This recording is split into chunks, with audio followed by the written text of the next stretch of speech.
So welcome this afternoon to our seminar on developing and teaching academia-based co-created video cases, the case of MNC whispering.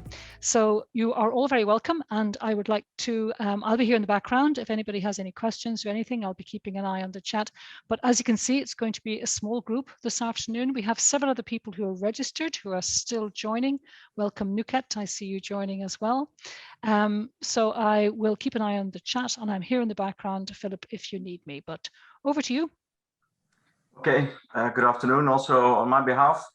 So together with my colleague Isabel, we will be going through a project that we have been working on for 3 years now, developing a video case library for use in teaching, in our case specifically IB, but I think that by and large the setup, the way in which we do it can be applied to many subjects and fields.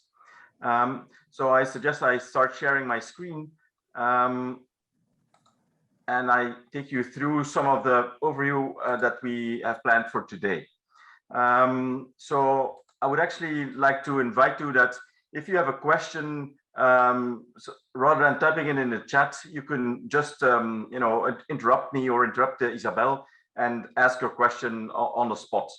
Rather than typing it in the chat, you can, of course, if you feel like it, but given the size of the group, it's no issue that you interrupt me. I hope that's fine.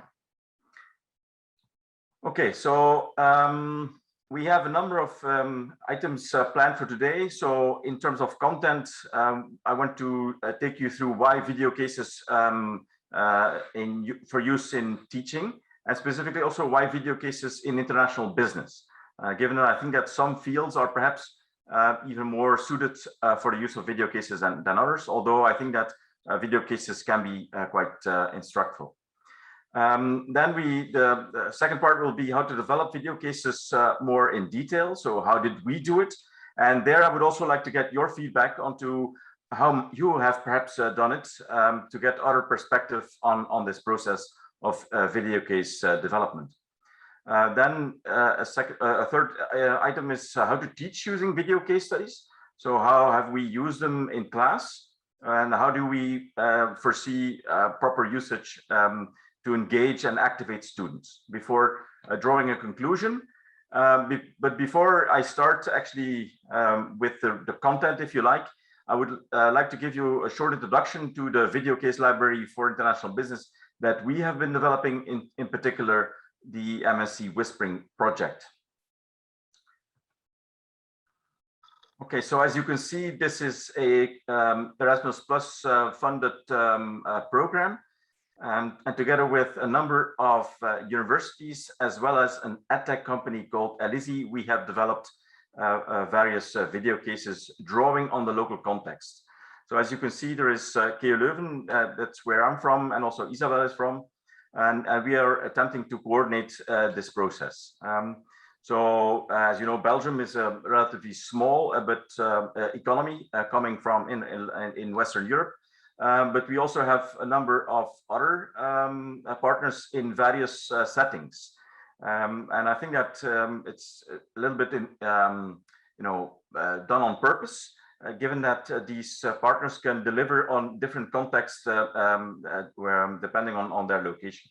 So for instance, also the University of Ljubljana in Slovenia is an example of a small country, if you like, is even smaller than Belgium, but coming from a different context, let's say Eastern Europe, still qualifying as, let's say, an emerging economy. And that's, I think, something already which I find important, is to have some sort of diversity in the video case library, especially in today's world. Of course, diversity is evolving as we speak, but still I think it's important to realize this and to try to include it from the start. And then, of course, you see two partners, University of Leeds and Poznan University of Economics and Business, coming from big countries. One, of course, from the UK, and the other from Poland, which are both relatively large countries as compared to Belgium and Slovenia. And then, as I indicated, Alizi, a communication consultancy in the UK. I think Nuket is also there. You saw her just previously. who's running this edtech company and is helping us, let's say, developing it more technically and in terms of methodology. Okay, so Philip, can I just suggest before you get started, maybe we just have a quick round to the active participants just to hear who they are and where they're coming from. Would that be okay? Yes, excellent. Great. So as indicated, yeah, Sally would perhaps, given that we're only a few, like to hear each and one of you introduce yourselves, where you're from, and what your interest is, perhaps, and what your prior knowledge or use of video cases or digital media has been. Shall we start with Marcus? You're the first one on my screen. Okay, my name is Markus Tischner. I'm from FAU, University of Erlangen in Germany, and I'm responsible for video production in our Institute of Innovation and Learning. And we are doing several kinds of MOOCs for different topics, for example, innovation, and there I'm interested in to put in cases from companies too. That's one goal for me. Mm-hmm. And yeah, we do lots of other e-learning courses for all fields of our university.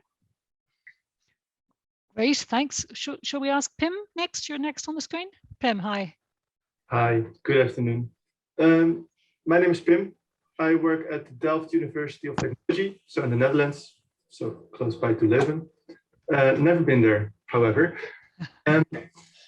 I work there as educational designer, mainly involved in the library, but I also work for the New Media Center. They deal a lot with media production, and I'm really interested in the co-creating video part of this title. That's what triggered me.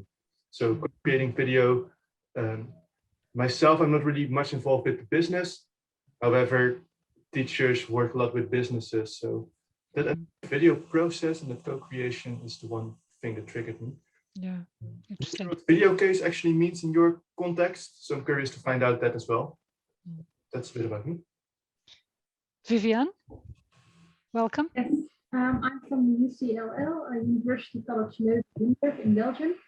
I'm an expert in audiovisual productions, educational productions, and I mostly am a teacher. So I teach the teachers how to use audiovisual tools, and I'm specifically interested in this webinar because we also cooperate with health institutions for a health program, but also our business part is cooperating with, for example, Leuven Value Network. And we're busy with developing videos, but also VR productions together. So I'm very curious about this. Great. Deborah, good to see you joining us. Hi, Deborah Arnold. I work at ONEJ, which is the French Digital University for Management and Economics. We're not a university, we're a member association, and we support our members who are mostly business faculties and schools within universities to produce open educational resources, and we support them in wider pedagogical innovation. And a lot of the pedagogy in the business schools is based around case studies. So I'm particularly interested in bringing those two aspects together in what you're calling video cases. I would like to know a little bit about how you define what a video case is. And in my role as project manager, I was coordinating an Erasmus Plus project called LN for Life, which is learning and interacting to foster employability. And there we looked at connecting academia and business around active learning and soft skills development. So tying all that together is one of the reasons why I'm really interested in this session. And I also have a background in audiovisual production as well. Thanks, Deborah. Camilla, I see you're there with us as well. Hi. Yes, hello. My name is Camila and I work at the Digital University 2 UOH in France. I am pedagogic engineer and collaborate with the other universities in different projects about hybridization. I don't know is the correct word, is a mix to presential with distancial, sorry, well, and innovation. And I am engineer pedagogical, and all time we work with the teachers to make a video. You're with several colleagues we can hear in the background, Camilla, so we'll get you to switch off your mic if you don't mind now. Thank you. Thanks very much. Sorry, it's nice to see people back with colleagues again. So it's good to see. And we also have my colleagues Matti and Dovi who are connected as well. They're here to act as support. And back to you, Philip, because you have both Nuket, of course, and Isabel here. If they would like to do further introduction, I'll hand back to you. Well, I'm just participating, actually. I don't take part in this webinar, so let me introduce myself as a participant. My name is Nuket Vardar. I'm the director of ABZ UK, which, as Philip mentioned, is an edtech company based in London. And I've been working on video cases for a number of years. I enjoy working with them, and I think they're great as a teaching tool. I'll stop there and leave the floor to my colleagues. Back to you, Philip. Isabel, would you like to say hello, Isabel? Yes, okay. Hello, I'm Isabel. I'm a colleague of Philip, so I'm also mainly a professor in international business, international management. For me, it was all new, so I learned how to develop and to use. Oh, is there some noise? It's okay. No, I think you're fine. Keep going. Yeah. So it was all new to me. So I see some of the participants are very technologically developed. So this was new, but I think it's very interesting, and especially also to use these business cases in my courses, because today students need also this contact with real business. Sorry, I'll put off my microphone. I don't know what it is. We've a little bit of a sound problem there, but it's okay. I think we got the gist of it okay, Philip, didn't we? Back to you. We did. Okay, let me share again so you have something to look at. Okay, so it's good that I have your background now. Yeah, to be honest, so I'll try to do my best in delivering what you might be interested in. If you have still questions with regard to a specific item, as I indicated, please interrupt and ask myself or perhaps even Nuket for some more detail. So when we started with this video case library, we used, let's say, the methodology that was already developed by Nuket for another type of video case library on marketing. And so in our conceptualization of a video case, and I'll show a short section in a minute so that you can perhaps understand it more easily than me trying to explain it. But in our conceptualization, a video case is a case that has been written, has been scripted between academia and business. Because often in written cases, the academic writes a case based on, of course, his understanding of what happens in business in a certain industry, in a certain company, but it's pretty much a make-believe, right? I mean, it's not as if it's written together with the business or the manager. So that's what we try to improve upon, and that is by talking to these business people, by talking to these CEOs and managers to find out what their issue is, how they developed their business, what decisions they took, what problems they had, and how they overcame them, or how they tried to overcome them. So that's what in our idea co-creation is, in the respect of academia working together with business. And of course, when I talk you through the development process, we'll go into more detail as to how that works. Also in the video case library, in our case, we like to include all kinds of countries, all kinds of sectors, all kinds of companies, because many times I think students lack, let's say, the engagement with companies and with real life situations. So that's why we think that this video case improves upon that concept by actually showing a manager talking about what he has gone through and how he decided and why. Obviously, we have not taken the typical global names, so we don't have the Zara or the Google or the Coca-Cola of this world in our video case library. One, because it's extremely difficult getting these companies on board, admittedly, and also very difficult to get, approval, let's say, on sometimes of some of these video cases. But again, I think that that's more real life like. Given that most students, when we look at our alumni database, for instance, don't end up working for Google or Apple or whatever. They end up in less well-known companies in less well-known industries. So it's important that they can engage also with that type of setting and try to learn already from that. Also, in our case, when we talk about a video case, it's a video case which is available in full, but also in parts, meaning that you can watch it, as a full video case. In our case, between 20 and 30 minutes, for instance. But it can sometimes also be chopped up or divided into parts, so that students can watch a shorter section. Because, as you know, probably when you know about MOOCs. I think many studies show that after some minutes, a lot of people stop watching and stop engaging. So the splitting up of the issue with several questions being answered over time also facilitates viewing, but also facilitates class discussion. So that's let's say a brief introduction into what we have taken as a setup for our video case library.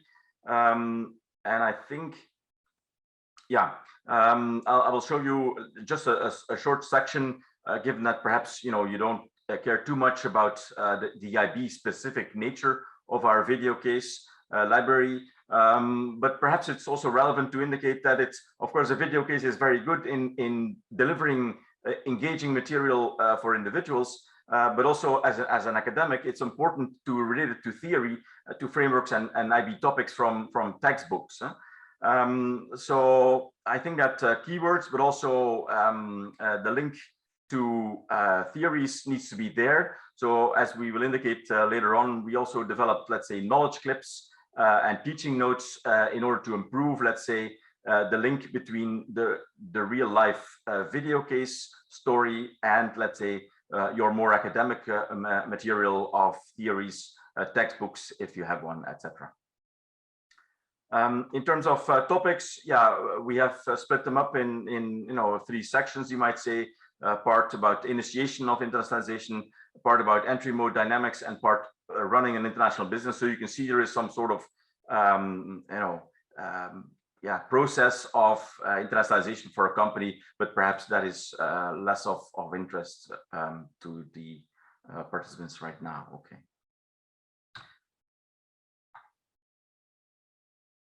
Okay, so let me just show you a short section of one video case that we have developed. So it's just one which I've chosen, perhaps because it might be a little bit known, which is a video case on Kipling, and it's about the global factory concept, meaning that many companies are split across the world, working in different locations. So let me just show you a little bit how the first section introducing this company would go.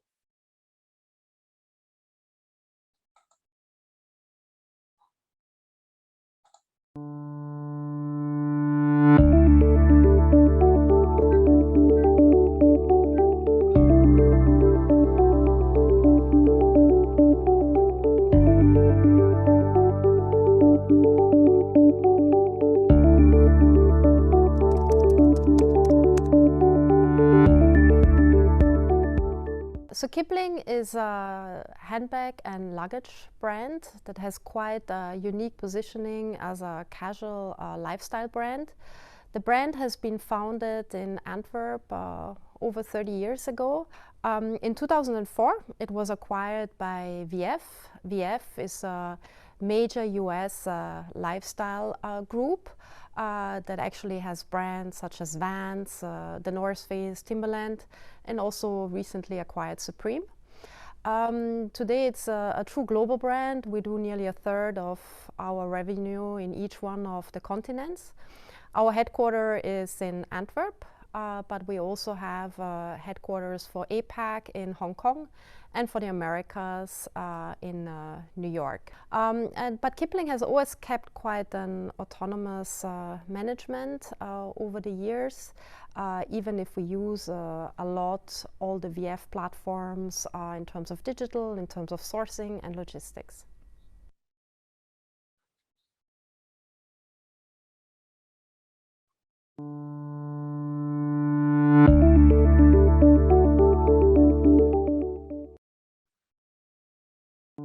Okay, so perhaps I'll stop sharing and make sure that everybody understands a little bit or has any questions as to what our video cases, how they are conceived. So as you can see, in our case, it's like it's designed as if it's an interview of a CEO in this case, but of course sometimes it's a chief technical officer or a chief financial officer, depending on the topic. And so, I ask questions which are not audible, and the CEO in this case replies to that question following a script that has been written together prior, of course, to the interview. Perhaps that, if the concept is clear, then it's fine and we can move ahead. But perhaps if you have questions, you can already ask them right now. So I'm not sure if anybody has any questions at this stage. Philip, would you mind if I asked a question? It's just, go ahead, yes. Yeah, just in terms of, do you get permission beforehand? I mean, do you get them to agree on the text beforehand? And is that problematic?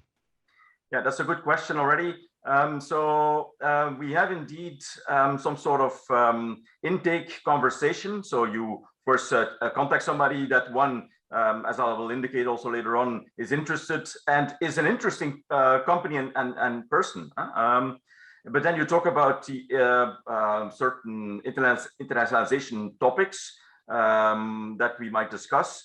And indeed, we have some sort of contract where they agree that they sign off on the final video case, which at the end they also have to do, of course. And sometimes there's a little bit of back and forth. As you might know, for instance, a company like Kipling is very sensitive about certain copyrights or certain items being included. For instance, we have a video case on China, and so they wanted certain items removed, which we then had to follow up on. So at the end of the day, they do have to agree on the copyright. Let's put it that way. And do you show them beforehand samples from other videos and stuff to give them an idea? Yeah. So I send them actually the full video, and then they have to go through it and talk about certain things that they would like to rephrase or redo, or also some of the, as you saw, the B-rolls or the additional material that we show. Yeah, sometimes they also need to be on board with that, right? Because I sometimes take a picture, or I use existing material, and then they say, yeah, but we prefer this or that. At the end of the day, it's not, I don't find it that important. As long as it's instrumental, or it's, it serves a purpose, then it's fine. So then I think that's okay. Can we just also welcome Arno? Hi, Arno, welcome. Hi, thank you. Sorry I'm late, but I was stuck in another meeting. No problem. You're joining us at the University of Amsterdam, right? Yes, absolutely. Yeah, absolutely. Yeah. Good to see you. So welcome. Yes, and that's also something which I find, for instance, myself. I know that Nuket has used also quite big companies herself, but I find, for instance, smaller companies a little bit easygoing in this respect than larger companies.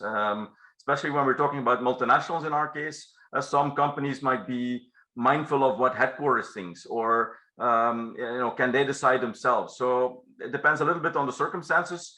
But at the end of the day, it's important to get that approval, because what you want to avoid is that you talk to one manager and he, for instance, says fine, but of course then he leaves or somebody else takes over his job, and then there's an issue afterwards. So I think it's important to get this approval initially, which is something also, Marcus, I don't know how you feel about in terms of MOOCs. Of course, using existing materials is sometimes quite difficult, given that it needs to be open source. So I don't know. Yeah, Oranaut, yes, go ahead.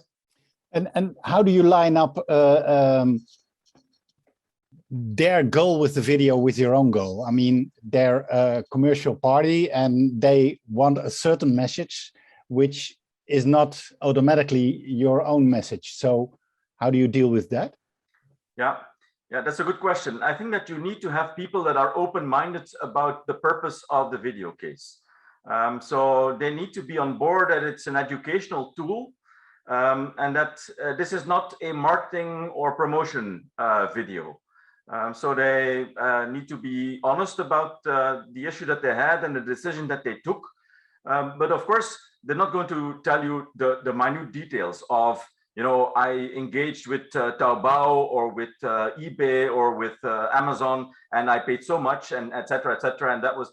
But they can, of course, talk about the issues at hand and how they lived through it. So they will typically be quite sensitive about the specifics, but actually quite open-minded, I think, at least in our, the experience that we had in terms of the educational purposes of the project. But I agree, you need to have somebody that is on board with that objective.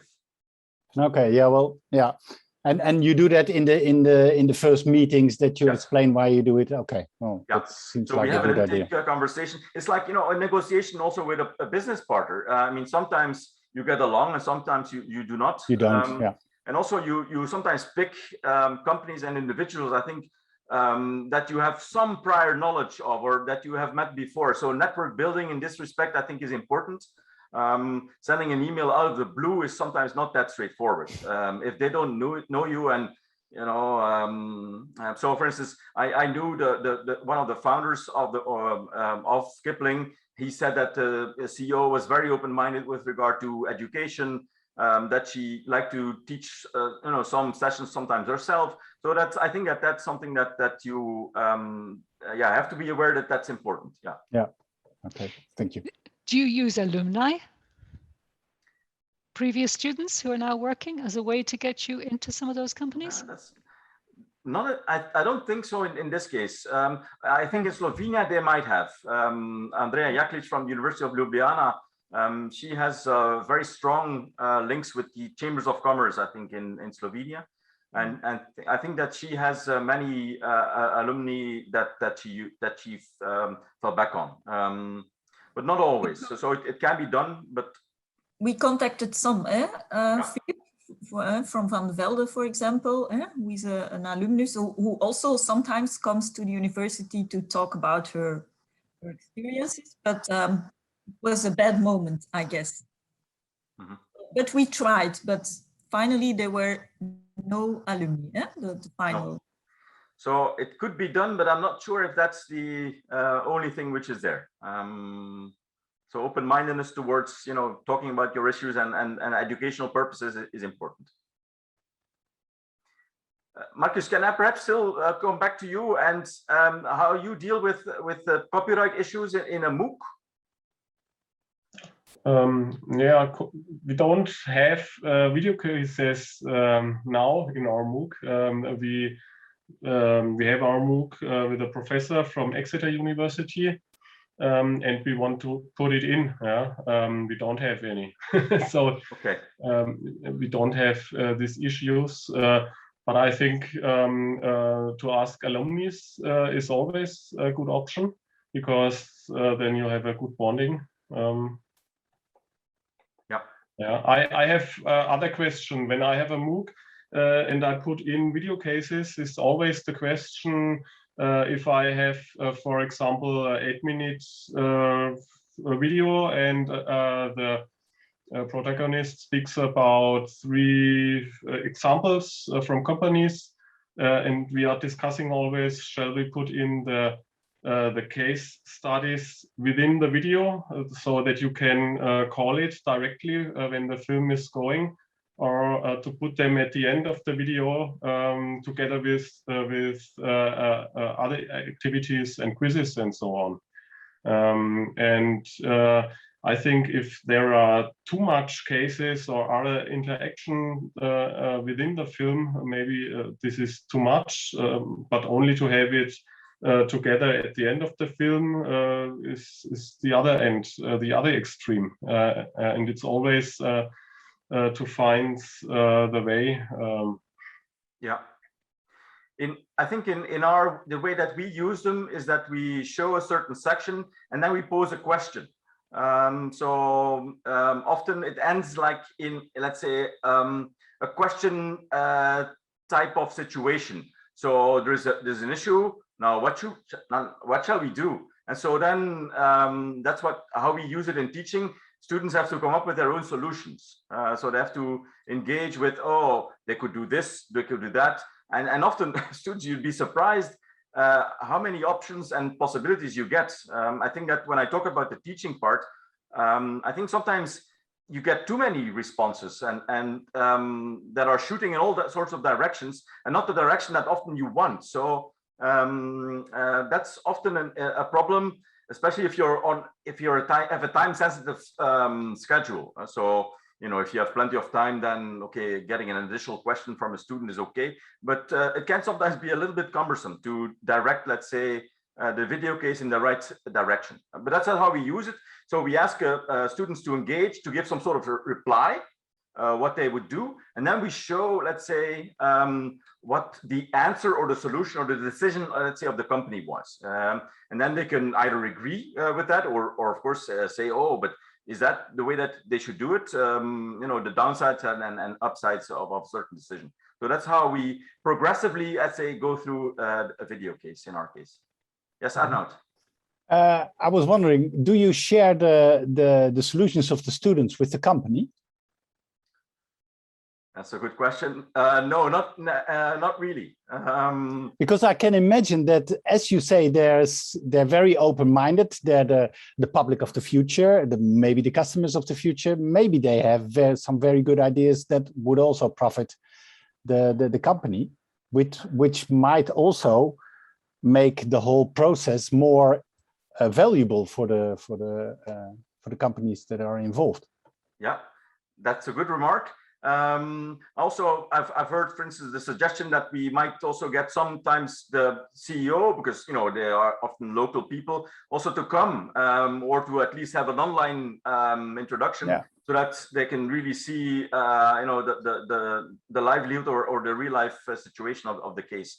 That's a good suggestion. One possibility that we do, but that's not using the video case, is that sometimes you have companies that use an international network of students to get their problem solved. I think this is called X-Culture, where companies have a challenge and then international student teams come up with solutions for that company. So that's a little bit the other side. It's not a video case, but then you do work together with the company. So yeah, what you're suggesting is actually some sort of combination of the two. Yeah, true.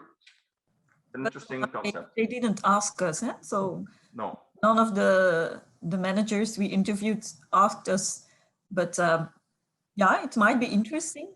Yeah, especially when you ask, for instance, like to which countries would they best go to? Yeah, some teams could come up with good solutions and good suggestions. Yeah, that's an interesting. Yeah, because you often hear that people in companies are very used to think in the same lines, the same way, the same direction, and students are not aware of those directions.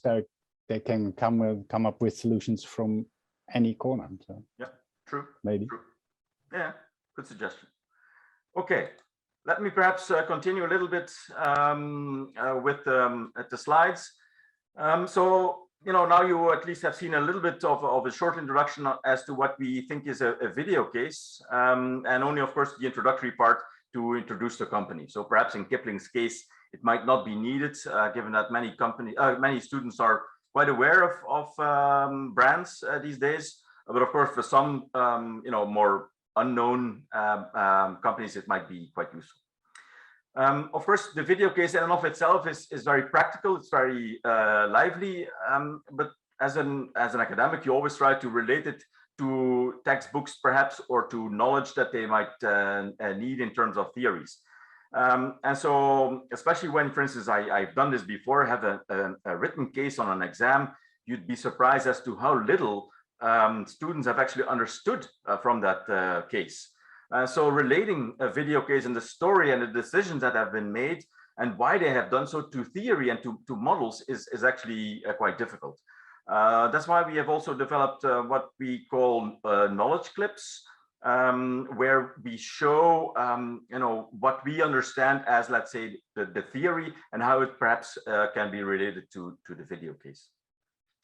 Also, in this respect, a second item is not just, students needing some assistance or help, but it's also lecturers that actually need sometimes assistance in how to deliver and how to use a case. So teaching notes, as it would be for any written case, is of course also very necessary and valuable.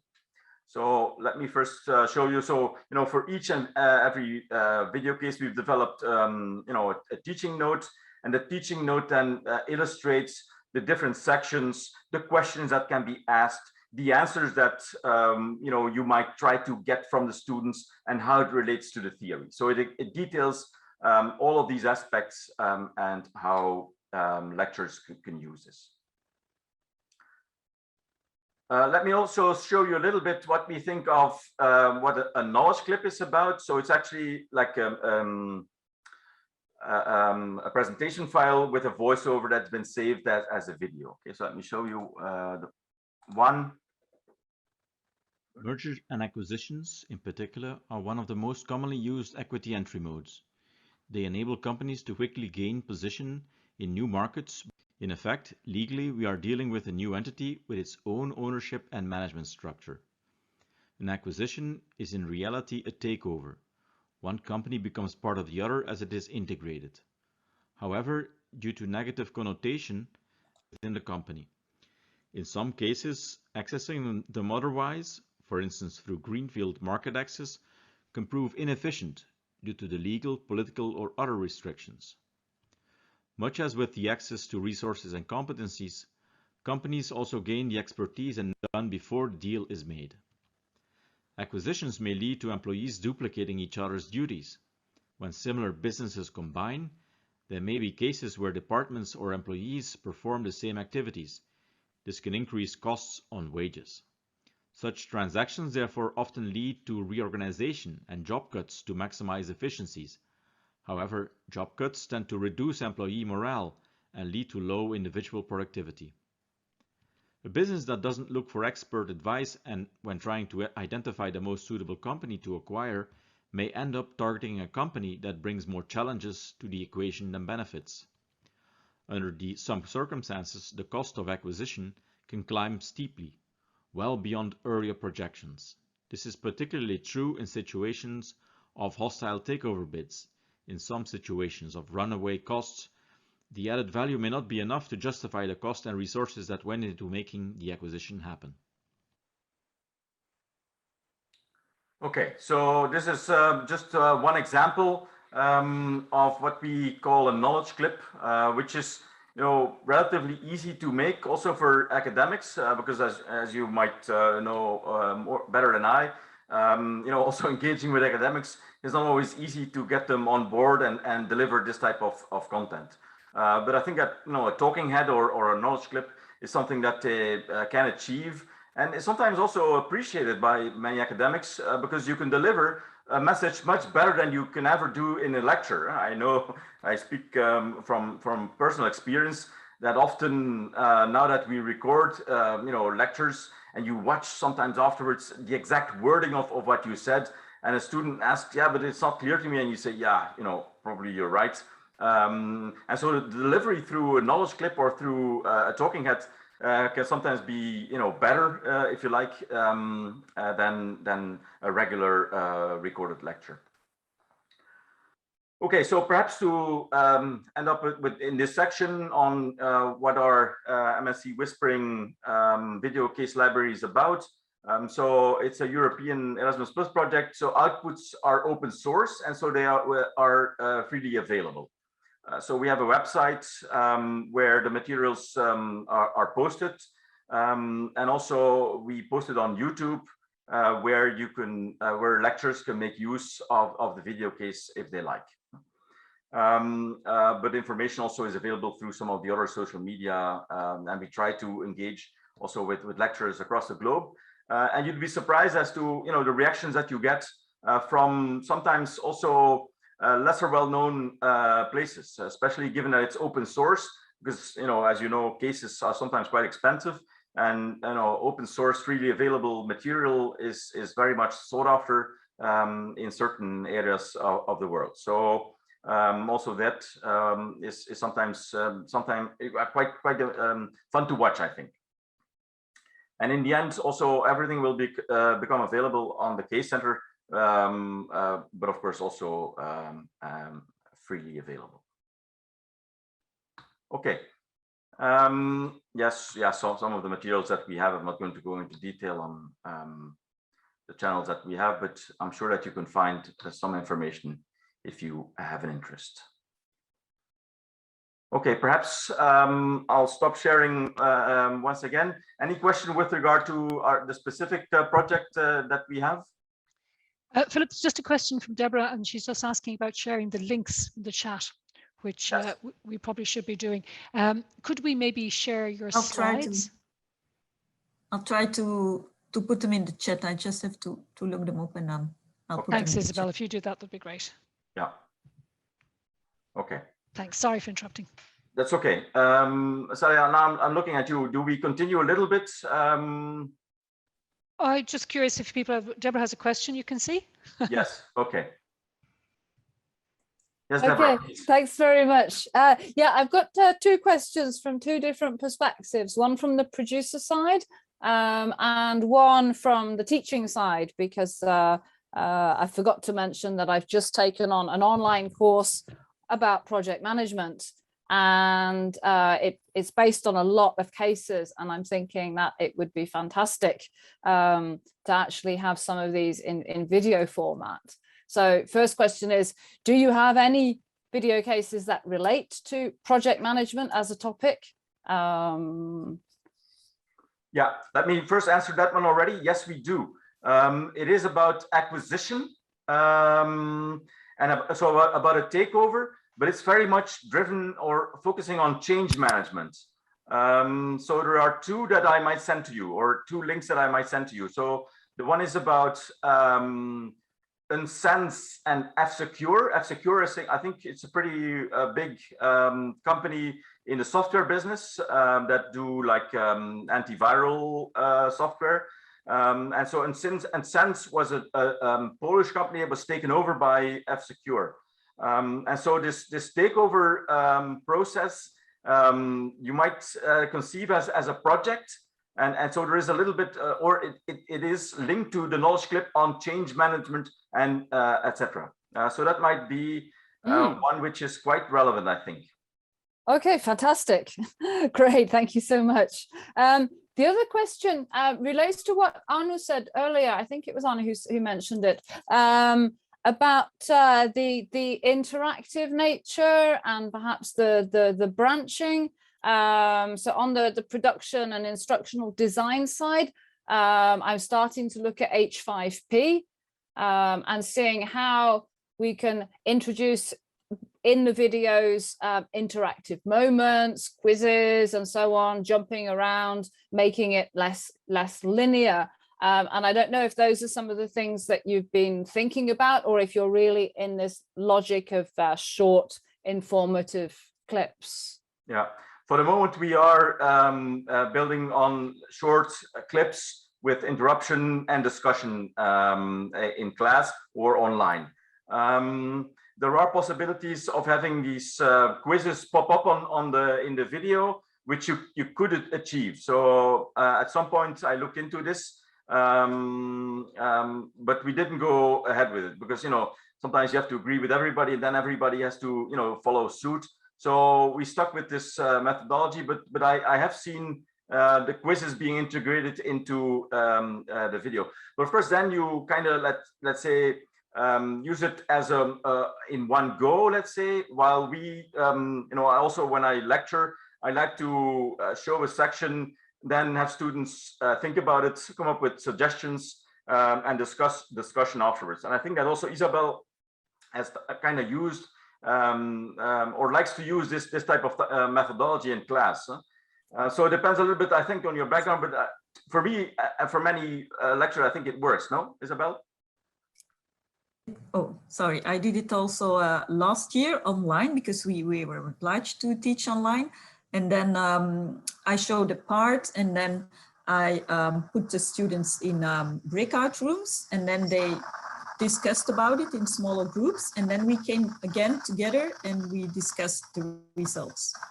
So, okay, thanks. Yeah, I think that the format that you've chosen is probably the most flexible, which allows for the maximum number of scenarios of use of the clips, look forward to discovering them and to using them myself, and to creating others as well. Of course, yeah. We'll talk about some of the scenarios, but of course we cannot talk about all scenarios, but we try to make some sort of matrix of possibilities, let's put it that way. Yeah. Yes, Pim, sorry. Yeah, great discussion. I like what Deborah said about it. It offers flexibility, right? The format that you have now, but indeed it offers all kinds of new ideas. Thank you for showing the knowledge clip and the video case.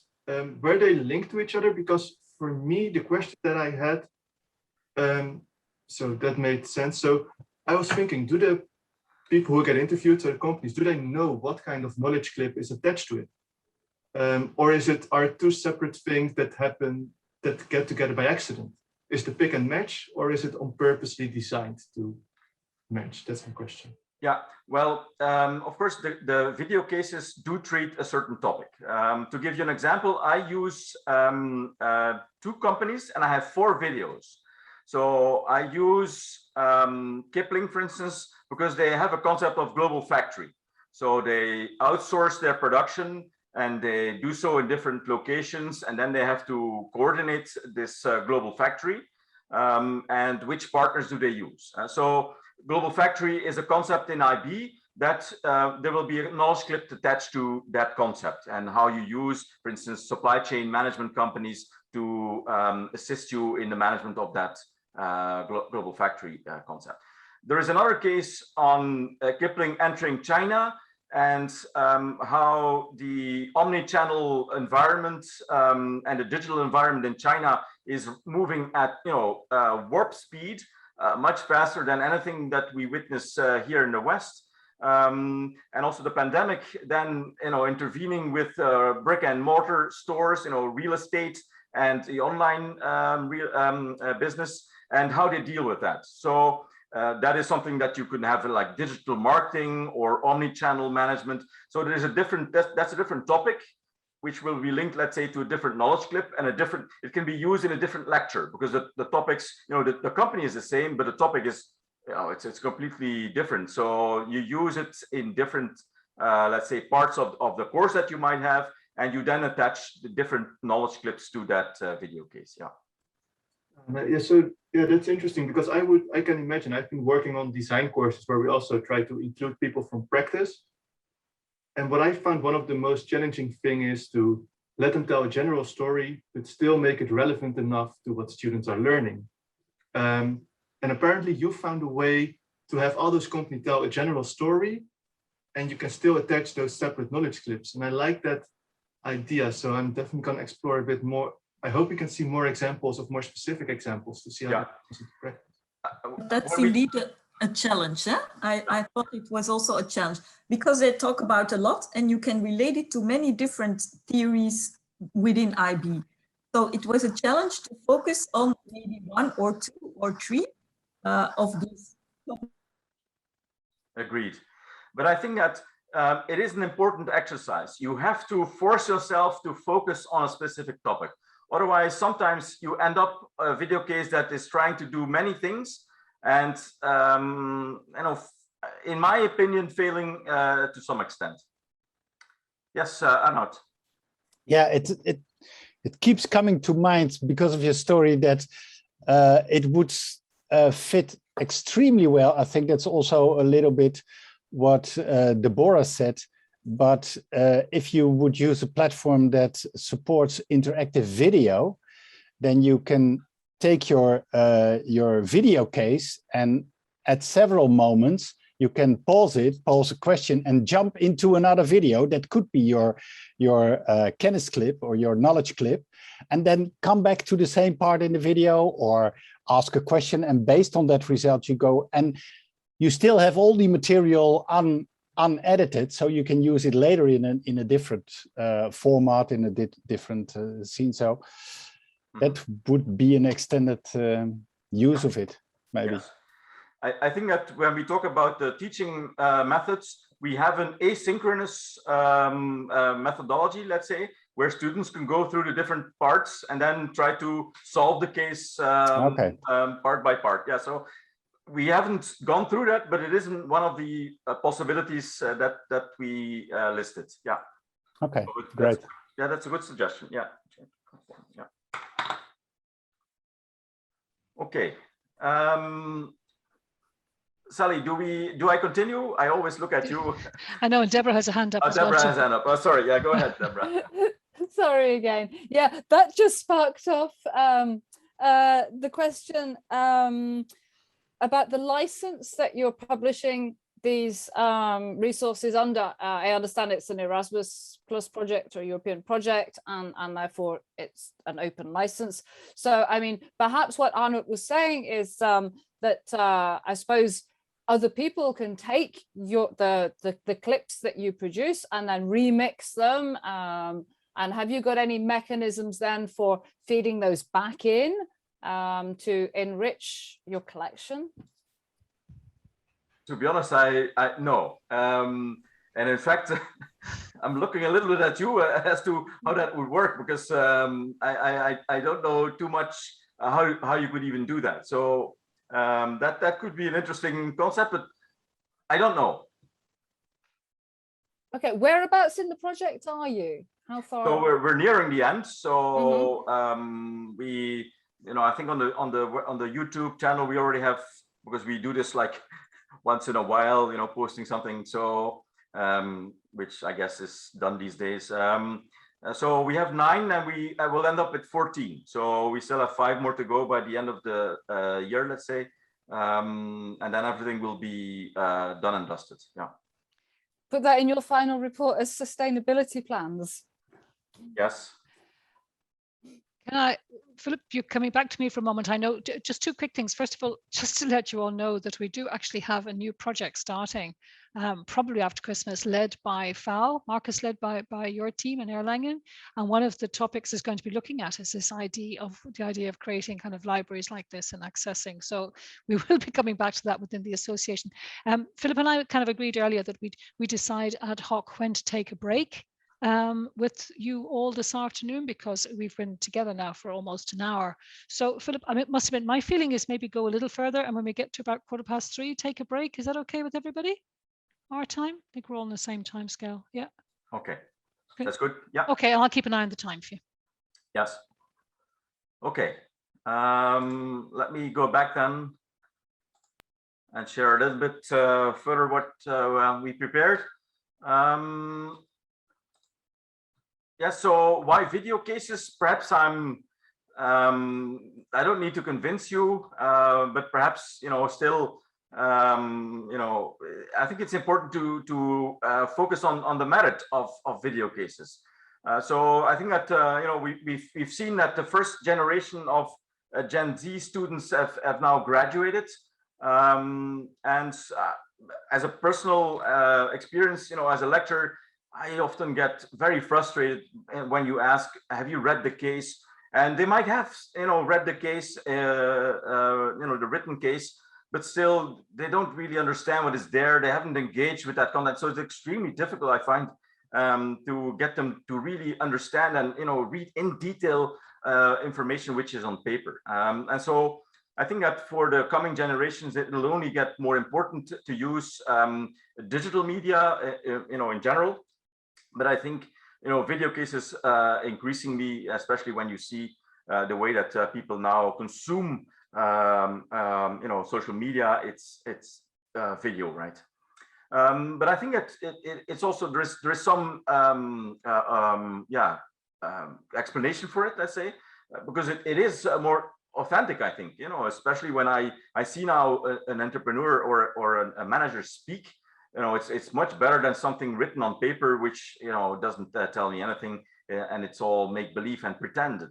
So I do agree that real life problem solving and decision making might improve also not only engagement, but also, let's say, the educational purposes of the video case and of the curricula. So I always think that there's a big improvement in that respect.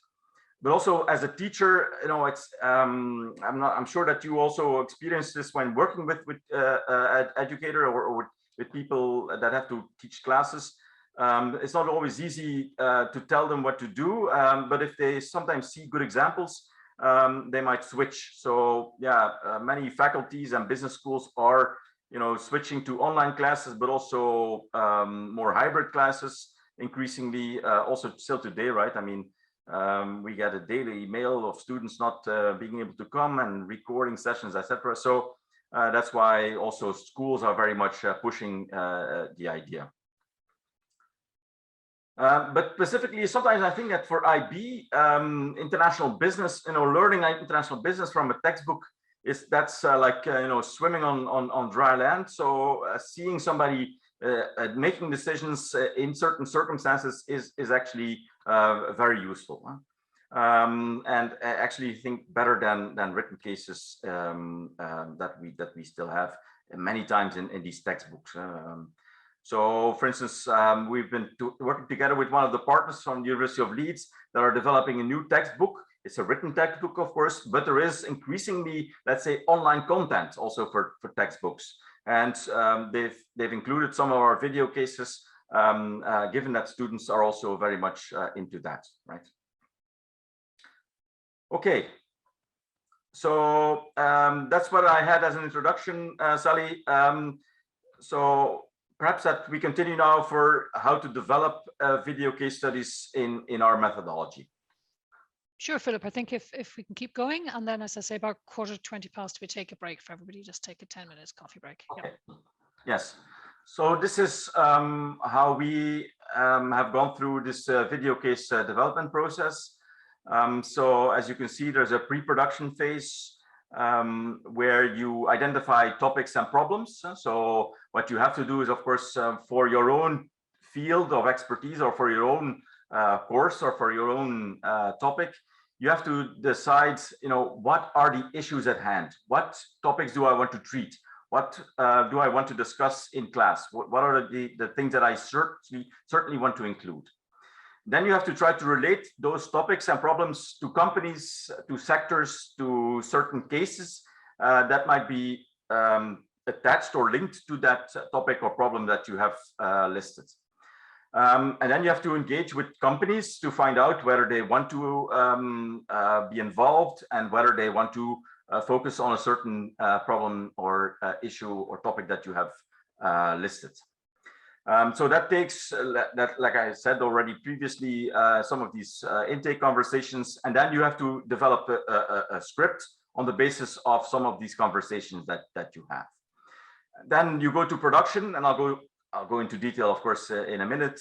This is about video recording, right? Which at the end of the day still needs to go through post-production because, yeah, as you might understand, having a conversation or interviewing an individual is not going to lead to a final product. It requires a lot of work, in my mind, to do post-production. I know that some are better at this, but like Isabel mentioned, if you're not, let's say, a seasoned veteran in this regard, it takes you a while, I must admit. It's a steep learning curve. And so initially it takes you longer than it might take you when you are somebody that has a lot of experience. For instance, I think at Nuket is much faster in developing this post-production video than, for instance, Isabel and I were going through the motions, if you like. And then finally, testing and reviewing in order to improve the final product before it is really ready for use and for also used by others. Because I think there's a difference between you using something that you have developed, you know this by heart through and through, while somebody else, is viewing it for the first time and has to also be able to use it. So there's a difference there. And so this whole process, as you can see, is a co-creation on the one hand between lecturers and enterprises in writing those scripts, but I think also in terms of collaboration with lecturers and students in getting feedback on what you have done, what works, what doesn't work, and improving also the teaching notes and the usage of the video case. So I think also there's a little bit of co-creation going on over time. Okay, so pre-production, finding the right company. I think what are some of the, let's say, takeaways from our story? So yeah, real life situations are important, but they need to address current business topics. I think that when I look at the textbooks, they are very standard, they are very traditional, they are very old-fashioned. I think that the advantage of developing this type of material is that it can be quite on topic. It can be quite realistic and in the moment, rather than something which you will be there, a generic topic which will be used for over time. So that's something which is, I think, important to realize. So don't go back to old school things. Perhaps try to be more on topic in this respect. Again, like we already discussed, companies need to be ready to reveal problems they faced, because problems and solutions is much more appreciated than as if it was smooth sailing. Nobody believes that it was smooth sailing. Also, you forget often smooth sailing stories. Problematic stories you will remember for a very long time. So that problem and solution type of approach, I think, is an important take on the script. So also you as a writer, as a script writer, as an academic, and also the company need to be engaged with that.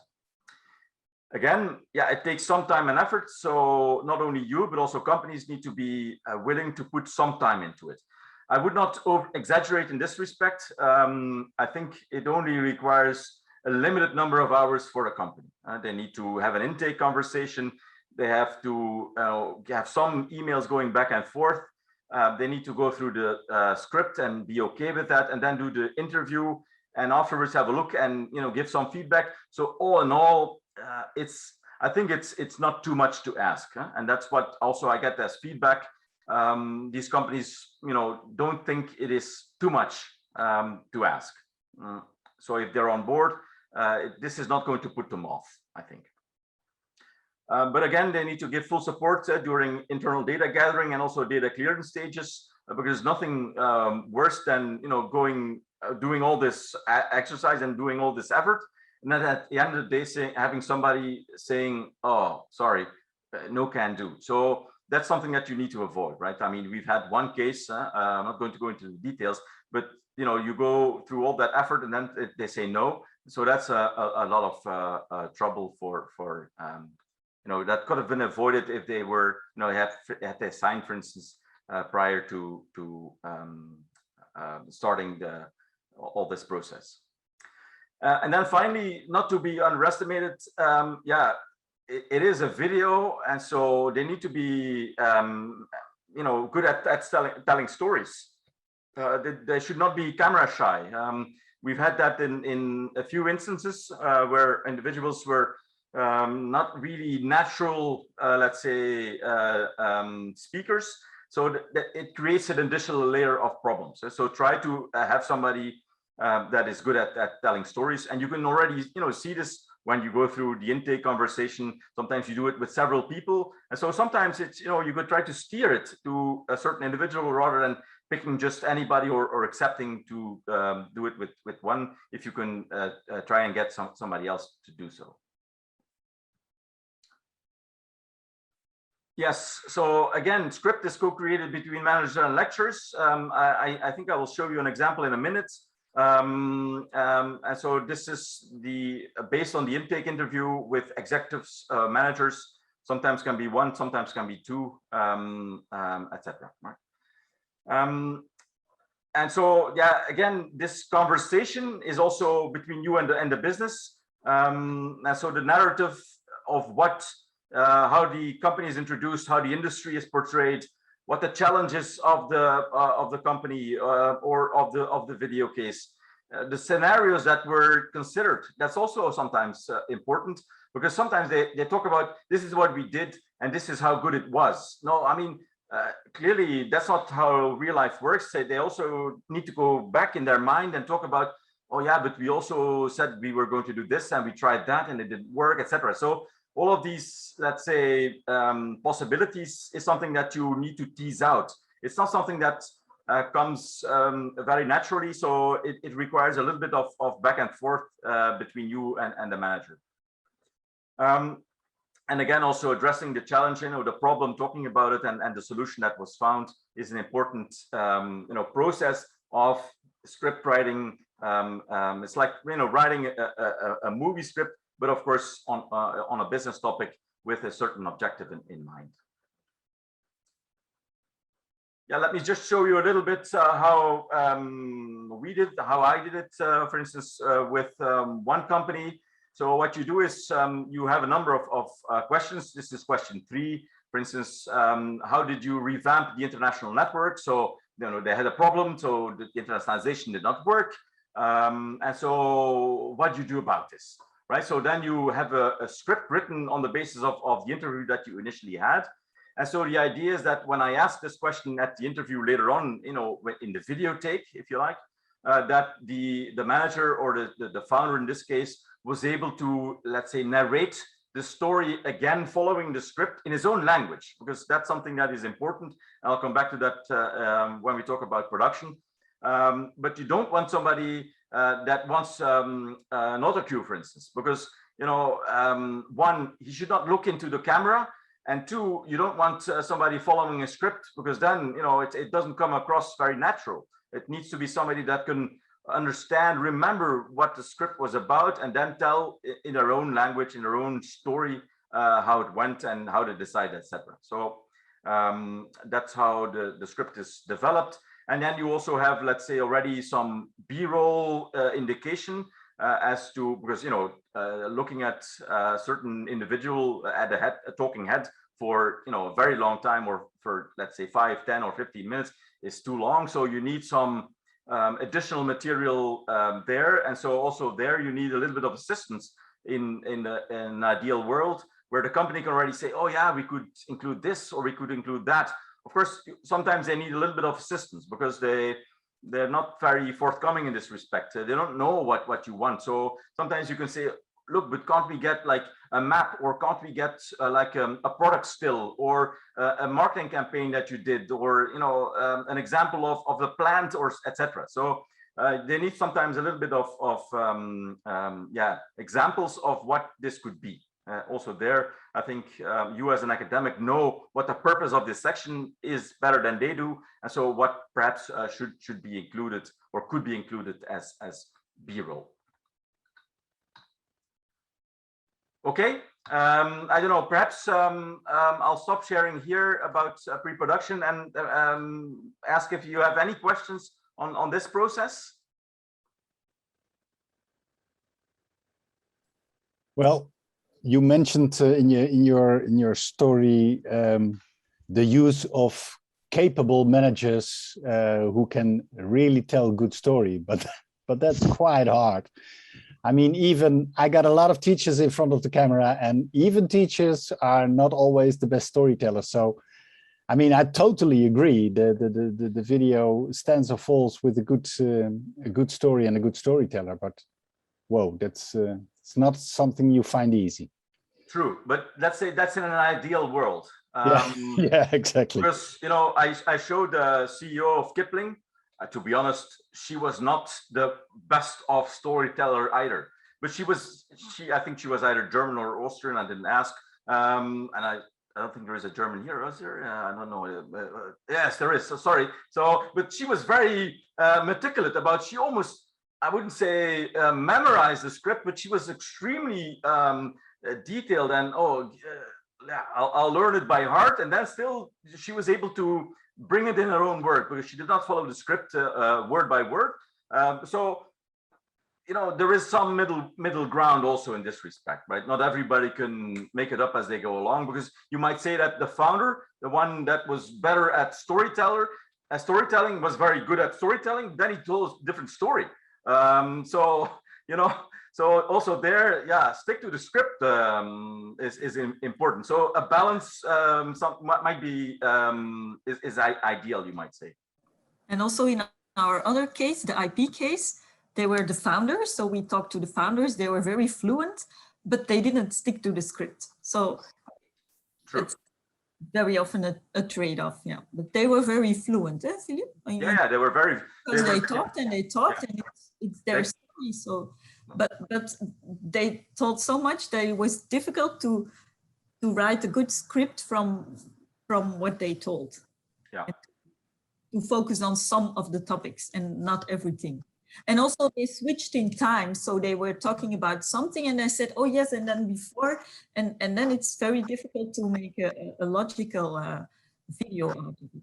Yeah, but that's good that you mentioned that, Isabel, because that was our first case. So also, you know, telling about the objective and, you know, what they should be talking about and why is important, right? Because they think that they should just talk about a certain issue. But if you explain perhaps a little bit in more detail prior to them delivering it, what the purpose is and why they should stick to this or that, then it becomes perhaps clearer in their minds. I think I learned from, you know, for the second or the third and the fourth case, that is something that works better. Let's put it that way. Yeah. Yes, Deborah. Right. Yeah. I think I like that compromise between defining the script and the topic and the areas to focus on, and then letting people say it in their own words when they respect that, as you pointed out. On one of your slides, you had the different stakeholders involved in the process, and you had lecturers, you had companies, and you had students. And I was waiting to hear how the students were involved in the design process, if at all they were. Well, I think that perhaps design is a big word, but when you make a case, you have a certain, let's say, sequence in mind. You think that I'm going to do this with that section, and then I'm going to ask that question, and they're going to answer in this respect, and then I can give that feedback. That's how you know, when I ask a question in class, it's on, you know, it has a certain objective, right? But then something, you know, you ask that question in class and they go off script. They answer completely different. They talk about this or they talk about that. And you ask them, you know, why are you saying this or why are we going there? So they said, look, but you know, what we found interesting is that aspect or this aspect. So if you want to, let's say, direct a little bit more the narrative, then you also need to change a little bit the script and the video. So sometimes we cut sections differently. And you know, I removed certain sections from one part and put them in a different part, given that I didn't want, let's say, to spoil the beans already before they, you know, a certain part is shown. So let's put it that way, that sometimes they can show you how the script that you had in mind, you know, doesn't come naturally, and so you sometimes have to change a little bit. Let's say the cutting of the parts and the questions that can be asked, but also the questions that could be asked. So they also supply you with different information, ways in which you had not thought about. So I think that they also increase and improve the usage of cases. So it's not just only changing things, but it's also improving and adding things afterwards, I think. So that was the role of the students then. So in some way, the cases were piloted with the students and refined from students' feedback, but the students weren't directly in contact with the companies. No. So the engagement between students is between the academic in a pilot study of the video cases and how it works. Yeah. I'm just wondering if in other contexts it might be interesting to flip the process and on a particular topic start from the questions that students would like companies to answer. I'm just thinking off the top of my head now of all different kinds of pedagogical scenarios. Because when I think of co-creation and when I see that diagram with all the different stakeholders somewhere in my head, I'm wanting to see all those different stakeholders together in the co-creation process. Yeah. Well, at some point, an additional idea that we had was to allow students to also make their own video cases. But that was, yeah, something outside of our conceptualization. But I know that some have used this. So then these students can pick and choose companies that they like, and they engage with those companies for the reason why they picked them, right? And so they can also, students are often much better than academics in delivering or making some of this stuff. Huh? You don't have to teach them how to make a TikTok movie, for instance. Well, you would have to show me. Huh? Yeah, that's also something which could be, I think, included. It might be a good idea. Okay, thanks. Yes, Matti? Yes, I've been following a lot of interest, and I think I haven't heard the word budget once yet. Is that true? So I was wondering, like, how do you produce this? You're already in the production stage at this moment in your presentation, but I haven't heard, like, how do you budget? How do you estimate? How do you also adjust the content to the budget? For example, in the middle of your case production, you find out that you may need to go to Geneva to interview the CEO, or I don't know what, to make your story fit really the purpose of your content. What do you do if you're running out of time and out of budget? How do you do this? Yeah, that's an excellent question. I have not included this in any of the slides. Perhaps I should have. I hadn't thought of that. Now, the problem a little bit that I have is, of course, that in our case, I don't really have a budget, or I don't know how much it is, right? Because with that Erasmus Plus project, yeah, budgeting is one thing, and then you do whatever you do. I don't see any income, so it's hard for me to tell. I think that NUCET has more information in this respect. Of course, what the most expensive of making a video is your time. You are the person that will spend most time on this. So it depends on whether you calculate this into the costing of the video case or not. I think in terms of the compulsory costs that you have in terms of videotaping and making the video, that depends a little bit on the equipment that you're going to use. I think that you can do this relatively cheap, cheaper than I had imagined. Perhaps I know, NUCET, that you are not supposed to intervene, but could you perhaps, because otherwise I'd be saying things perhaps that are not correct. If NUCET is here, could you elaborate a little bit on how much it costs, NUCET? Well, hello. As I said, I'm just participating today, not making any speeches. But to answer your question, Matt, well, basically, just like what Philip has said, I think the majority of the cost would be the cost of the copywriter, because he or she will be spending a lot of time writing the script. And also, as for production, just to answer your question very quickly, for production and post-production costs, maybe you can take for the video cases that we're producing for educational purposes, you can take something like £5,000 for the production and post-production of a 20-minute video case.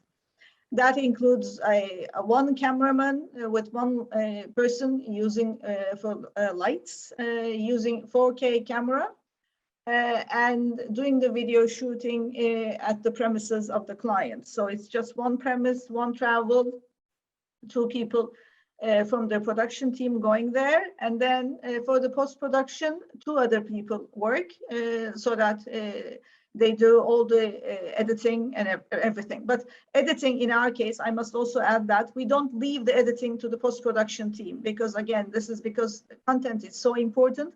And there are certain points that we want to deliver because this is going to be used at the end of the day as a teaching material. We cannot leave the editing to post-production people. Therefore, usually, I mean, in ideal case, that's always what I have done. I know my colleagues did not follow the same route, therefore they suffered a lot.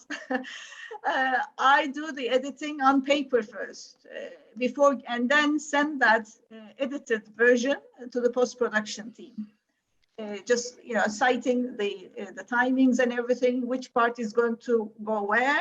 I know on paper what it is going to look like, as I said, before leaving it to their professional editing hands. And then they do it professionally so that we can actually have a video cut for 20 minutes telling us a video case, talking about a problem that the company has faced and how they solved it, so that at the end of the day, we can relate it to teaching material, to one of the chapters of our book in our textbooks.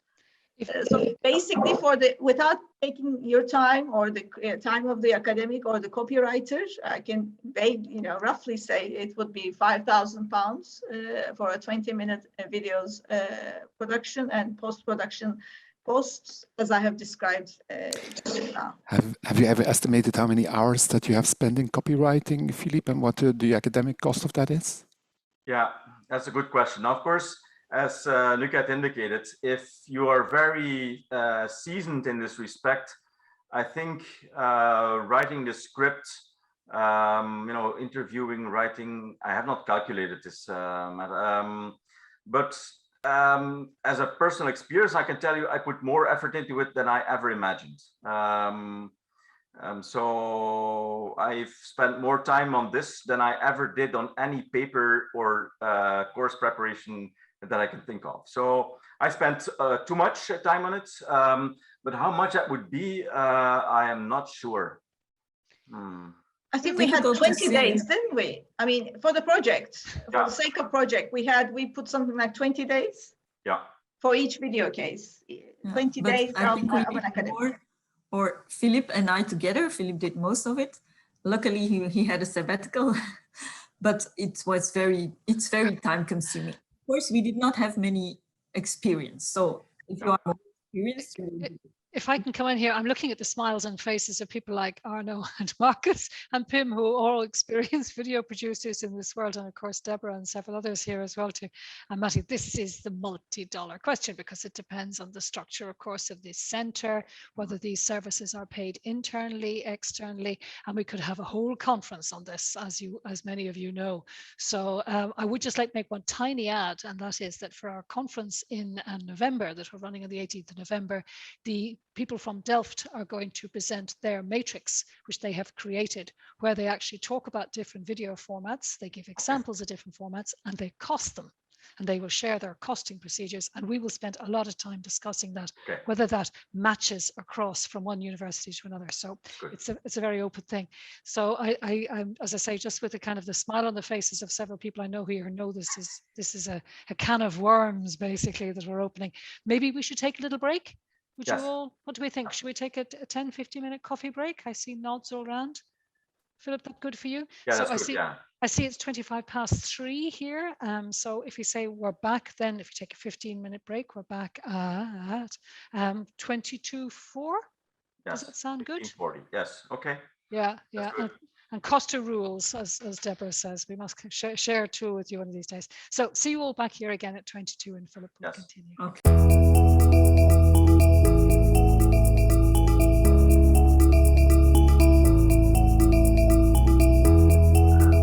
Where we left it off.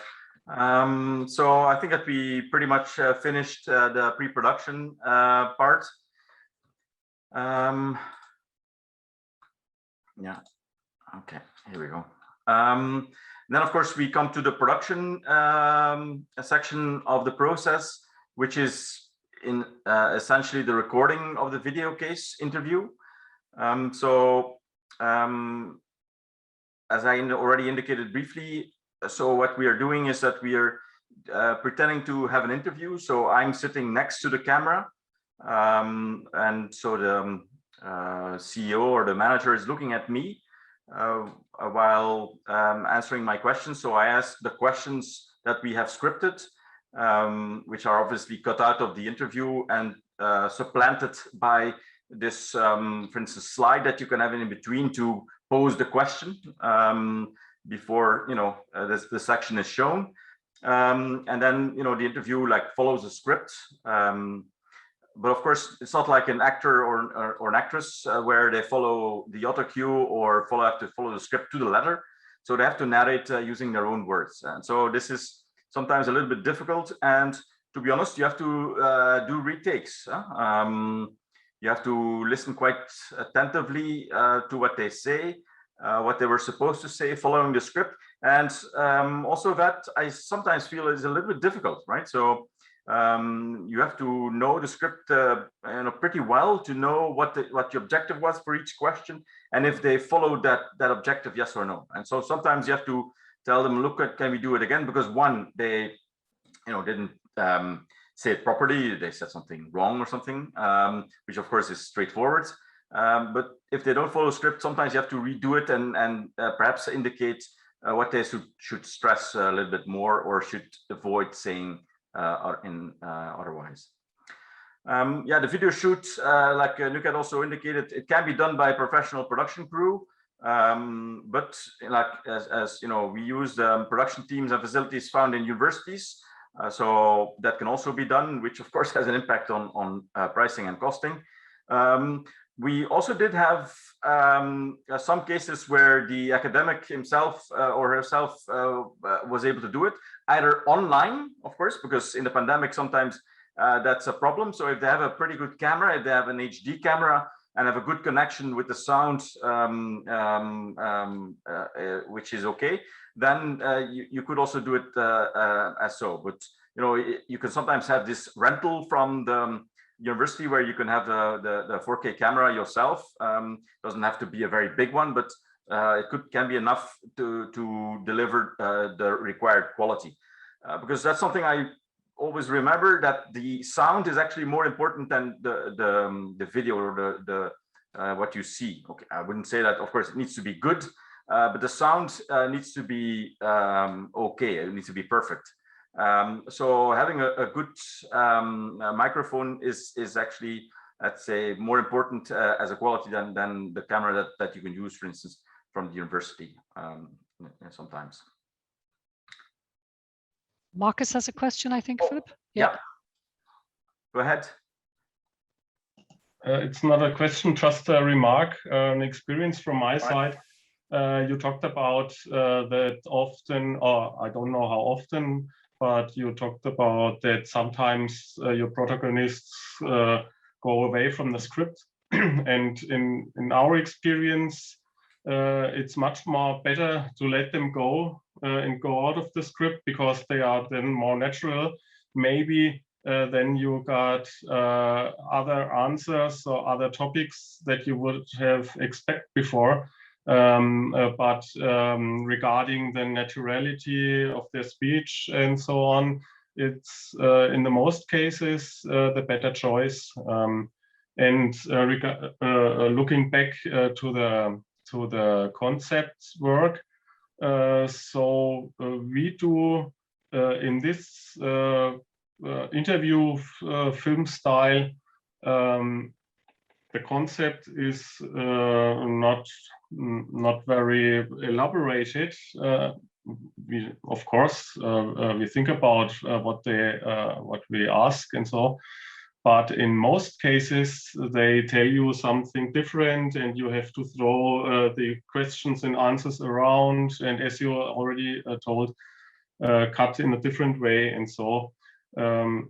So maybe it's worth thinking about in this kind of videos to put lower effort in the conceptual phase, then getting through every question word for word and so on, but to have more an overview what you are talking about. And then you are more flexible in the interview, and then the people will much more be natural. Yeah, that's a good comeback. I think that it's a balance. Huh? Yeah, you have to find the middle way between guerrilla filming and conception overkill also. Yeah. Yeah, true. No, I don't think that that's a good idea to have them, follow script to the letter. I agree. But for instance, in the first video case that we did, these two individuals went off for, let's say, 2-3 hours of interview. And then, of course, yeah, you end up with material which you could use for a multitude of video cases, which could be done, but sometimes it's very cumbersome then afterwards selecting the different sections, especially if they talk too quickly and do not allow for sufficient breaks in between to make natural cuts. So also that is sometimes cumbersome when we talk about post-production, perhaps. Yeah, if they talk very quickly and there is no interruption, then sometimes these pieces are not always, yeah, you can see that there is a little bit of a cut there. Sometimes it's not a big issue and it can be usefully applied, but it can be a challenge sometimes. Yeah. Yeah, just another remark. If you're filming with one camera and they are talking too much and so on, you can do a cut in, and that's a good way to cut out things you won't hear, don't want to hear. Yeah. So it's true. Also, sometimes we use if there's like a section, you put something overlaying it, and so it doesn't really, you don't see it that there's a real jump cut, as long as it sounds like it's still okay. Yeah. Yeah, I agree that it's better to just let them talk. And in our first video case, it was really the case, and that's interesting because it's nicer to students as well. But we had a lot of material, and we finally made cases, and we might have made 4 cases because they talked about many different topics. But indeed, there is a lot of good material in that. Yeah. Well, what I do often is if an answer is way too long, I ask them, could you please answer the last question in a kind of a summary of that what you told me now, and so you can come to shorter answers too. Yeah, that's a very good suggestion. We should have done that the first one. That's a very good suggestion, because then they have to really summarize it, and that's good for the students to use. Yeah, and that works often very well. And with some people you can ask it a second time, and now the short summary. So. Yeah, but you always have to be careful for the balance for natural presentations versus repeat of repeat of repeat, because in time you will definitely see it. So it's a difficult balance. Yeah, it's a balance, of course. Yeah, that's why I said with some people.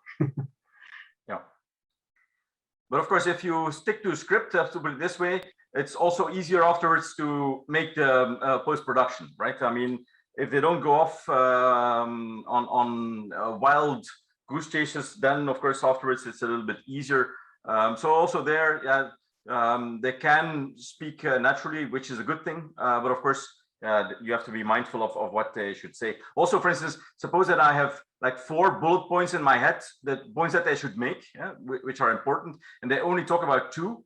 Then, of course, you need to let's have an additional question. But what about that? And then they also talk about that other aspect. But of course, for you as an interviewer or as a script writer, you need to know what topics they need to tackle. Otherwise, you might forget.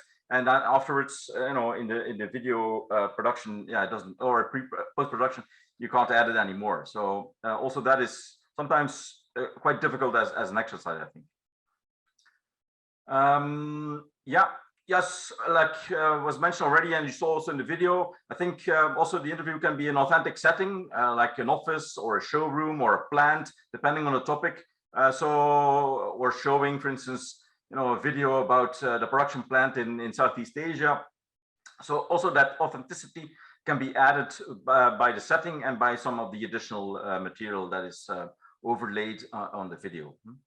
As I indicated, yeah, follow script, but natural speech, I agree, you should let them speak, and even if they go a little bit outside of the script, that's fine. But of course, you need to take off the things that you should take off, and that's sometimes quite difficult as an interviewer. Yeah. Yeah, so here you see is just a still of this was a case about sanitary ware, so toilets and urinals, and so even sitting there, I mean, I think the video is quite nice in terms of, you know, you could say, well, you know, it's a bit of a weird setting, but it does add sometimes some authenticity to the story. Sorry. Yes, and then the post-production, of course. Like I said, yeah, in an ideal world, you can just use the entire video as such, but of course that's not true, because you have to do retakes or footage that needs to be switched to different parts. So the way that we did it is like, you know, we already mentioned. So you have what they said. So there's a transcript of what they said. So word by word, they have said this. And so then you indicate which sections you're going to use in which parts. And so you copy from left to right what they have said to the script. That then is the final script, because, you know, they haven't followed the words that you had written. They have used their own words, and so now you use those words to make the final script, which then can be used by the post-production team to do that final editing of the video. Did I cover everything here? Yes. So what you do is you edit this transcript of the interview using track changes, so they see at what minutes the footage can be used. Yes. Is this done by a post-production team? Yes, of course, this can be done. But sometimes also academics can be informed that this can sometimes be done quite inexpensively in their own time. So you don't always have to go through this entire post-production process if you don't want to. If it's like, let's say, a low threshold video, which you're going to make for a certain part of your course, then it could sometimes be easier to do it yourself. There are some of these, free or relatively inexpensive software packages for video editing, but I'm sure that you know better than I do in any case. Yes, then the testing, reviewing, and writing teaching notes. I think that's quite important because, you know, what you had in mind and what how it's experienced by students and also experienced by other lecturers. Yeah, that's not always the same. We did testing on our own students. We had others test our video case, and then, yeah, you get different feedback. So lecturers say, yeah, but I use it this way, or we should use it that way. So we can still make small changes, given that, you know, cutting and editing is relatively easy once you have it in your program. Yeah, of course, making sure the company agrees to the video case, contract, or sign off in writing, because, you know, just saying it is not enough. You need to have something in writing because, you know, managers leave companies, positions change. So it's important to have that. Yeah, and then teaching notes can be developed and sharpened because, yeah, that's what academics want, right? If they want to use it developed by others, so they need to be able to take it and use it. In that respect, I find that colleagues are sometimes quite strict on what they want. It should come out of the box, to put it that way, and they should be able to use it. So they can be quite demanding in this respect. Yes, I don't know, perhaps do you have any post-production tips for others, things that you have done? I have one. If you have very long sequences of interviews, 2 or 3 hours, you told us, a tip, the editing software Premiere Pro has in the newest version a native transcription service in it. So you can directly in Premiere transcript all of your videos, all of your interviews, and you even could automatically then do subtitles, and then you can go through the transcript and click on a word, and you are in the timeline at the right place where you can cut out your interesting part. Okay, and how good is the transcript? Is it pretty good? Just, yeah. Very good. In Germany, even some dialect words, the transcriptive, the transcription service noticed as right. Yeah.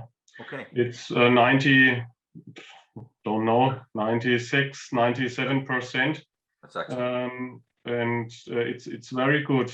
You have to do something, but if you use it for going through your 3 hours of interview, it doesn't matter. Yeah? You find your interesting phrase or sentence, okay, here, and then you can click, and then you are in the timeline directly at the right place. Yeah. Okay. Is it in Camtasia, you said, or what was the software? No, it's Premiere Pro. Premiere Pro from Adobe. Adobe, yeah. It's a huge time saver. Yeah, that's the program I use also.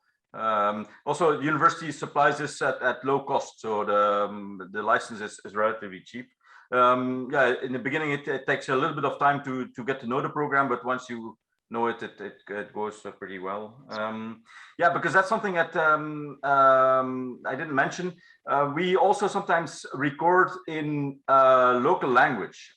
So if the speakers were native speakers, meaning speakers from in Flemish or Dutch, whatever you like, then we had them speak in their own language, and we use a voiceover to also increase our authenticity. So we didn't want them to speak in English, because everybody, including me, think that we speak proper English, but of course that's not really the case. And so I sometimes found it quite easy that they speak in their own local language, and then I can do a voiceover, and I can change even the exact wording what they said. I can make a lengthy sentence into a more concise message. So, and I can, then of course the lip syncing doesn't need to be there. You have them talk a little bit, like a few seconds in their own language. Then you phase out the local language, because I don't think it's needed after some time. And then you only hear the voiceover, and there doesn't need to be a perfect match between the lip and what they hear. Students actually appreciate that type of authenticity. You do not use closed captioning to make an English translation, for instance? Yeah, we do. So it's there, but sometimes, yeah, I think for our voiceover, it's not needed, but sometimes it is, to be honest. I should be careful what I say, but sometimes when you have, certain foreign voiceovers, they are not native voiceovers. So it's also needed to have closed captioning. Yeah, you're right. Yeah, because it's a very new approach for me. I never made a production with someone talking in front of the camera and a voiceover saying the words in English that the speaker is telling in his own language. The only way I know is to use closed captioning to explain what the person is saying. So it's new to me. I could show you a short video in a minute if you wanted to. So that would be nice. Yeah, I'll try to get that one for you. Perhaps we ask Pim for his remark. Yeah, I actually had a few, but I'm also really curious to the example, so can't wait for that. My remarks were a bit about the editing.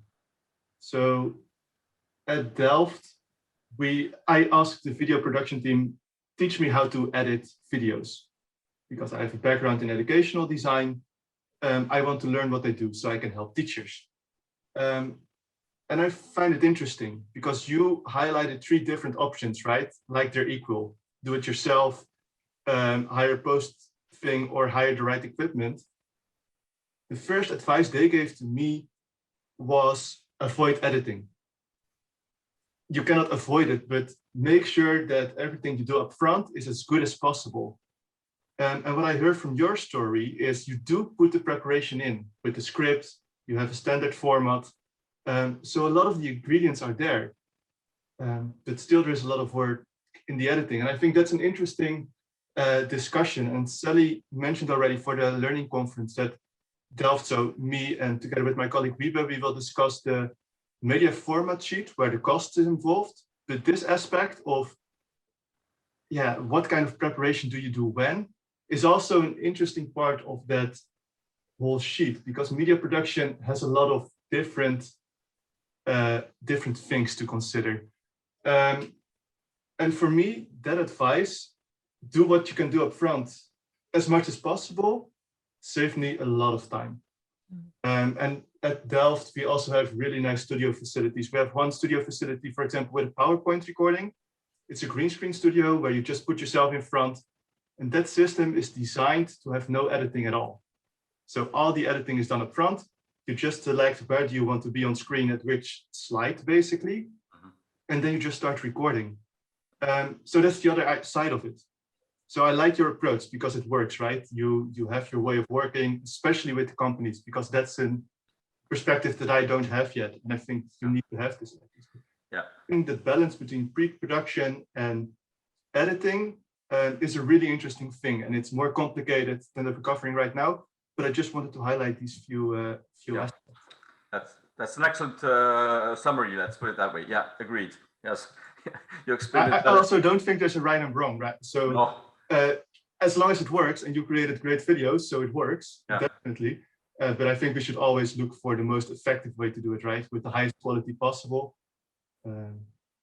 Yeah, it's fun. The more I learn about it, the more enthusiastic I become. But it also means teaching that to somebody, a teacher who knows nothing, getting those most important aspects across is difficult. So my basic message most of the time when a teacher comes to me and says, hey, I want to do something myself, I say, please do as much preparation as possible so that we don't have to spend time editing, because the learning curve for editing software, for trimming and cutting pieces off is easy. But when you start considering lights and changing colors, sound, very good point. Sound is maybe the most important thing. Even more important is, of course, the story itself, because without a good story, it doesn't matter how good your equipment is. So all these type of points was what I was thinking about when I heard your story about pre and post production. Great. Very good. I should hire you. You do a better summary than I do. Okay, let me try to show you the voiceover, and you will hear my voice once again. If I do screen, it should work, right? So this is 2 Flemish entrepreneurs. Are you seeing it? I guess. Seeing and hearing fine, Philip.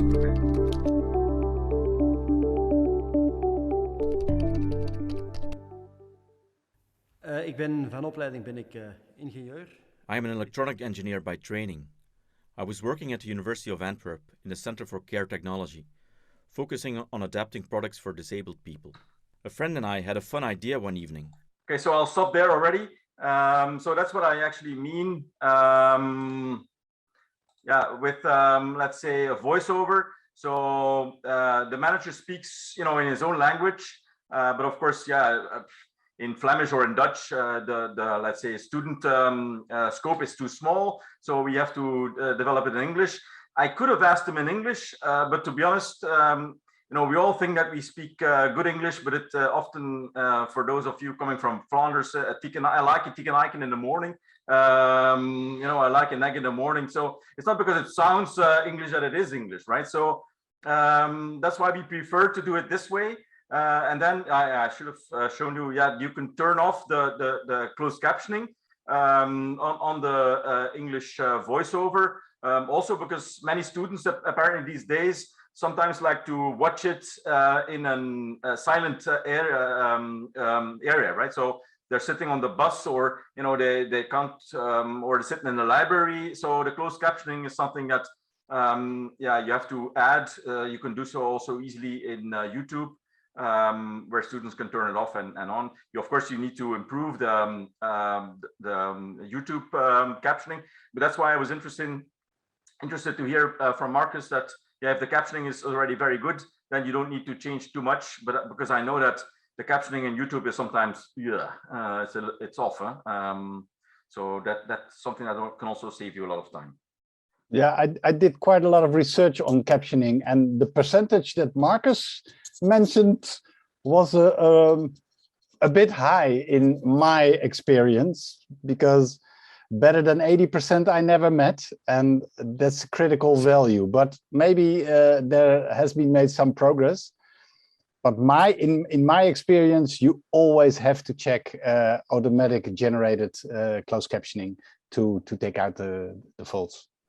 But yes, you have to check, but the percentage is really high. You can try it. Yeah, it's. But is it an estimation, or did you really measure it?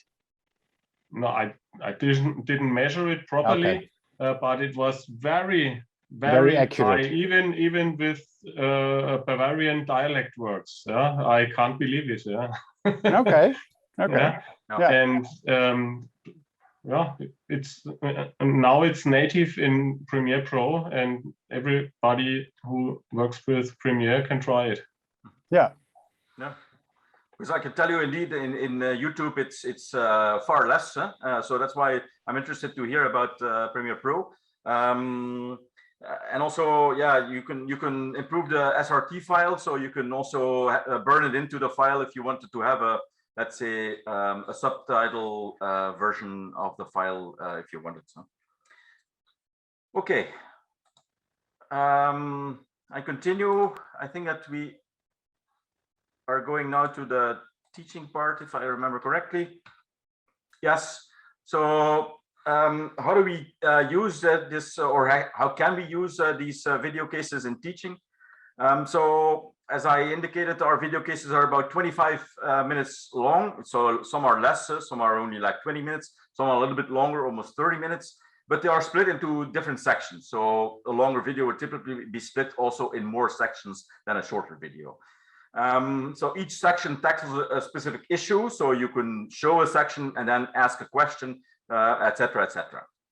I've used it several now for typically 3-hour lectures. And the 20-25 minute video works fine for 3 hours in my case. So you can, of course, use only parts if you have a shorter video, or have students prepare it beforehand in order to reduce a little bit the lecture time also. Yeah, the knowledge clips, they come included with the specific case, depending on the topic, as indicated already, making the link between the real life situation and the textbook or the theory that you have. So this is a little bit, yeah, the possibilities that we see of using video cases in IB teaching. So what do we have? Yeah, we have here either face-to-face or online.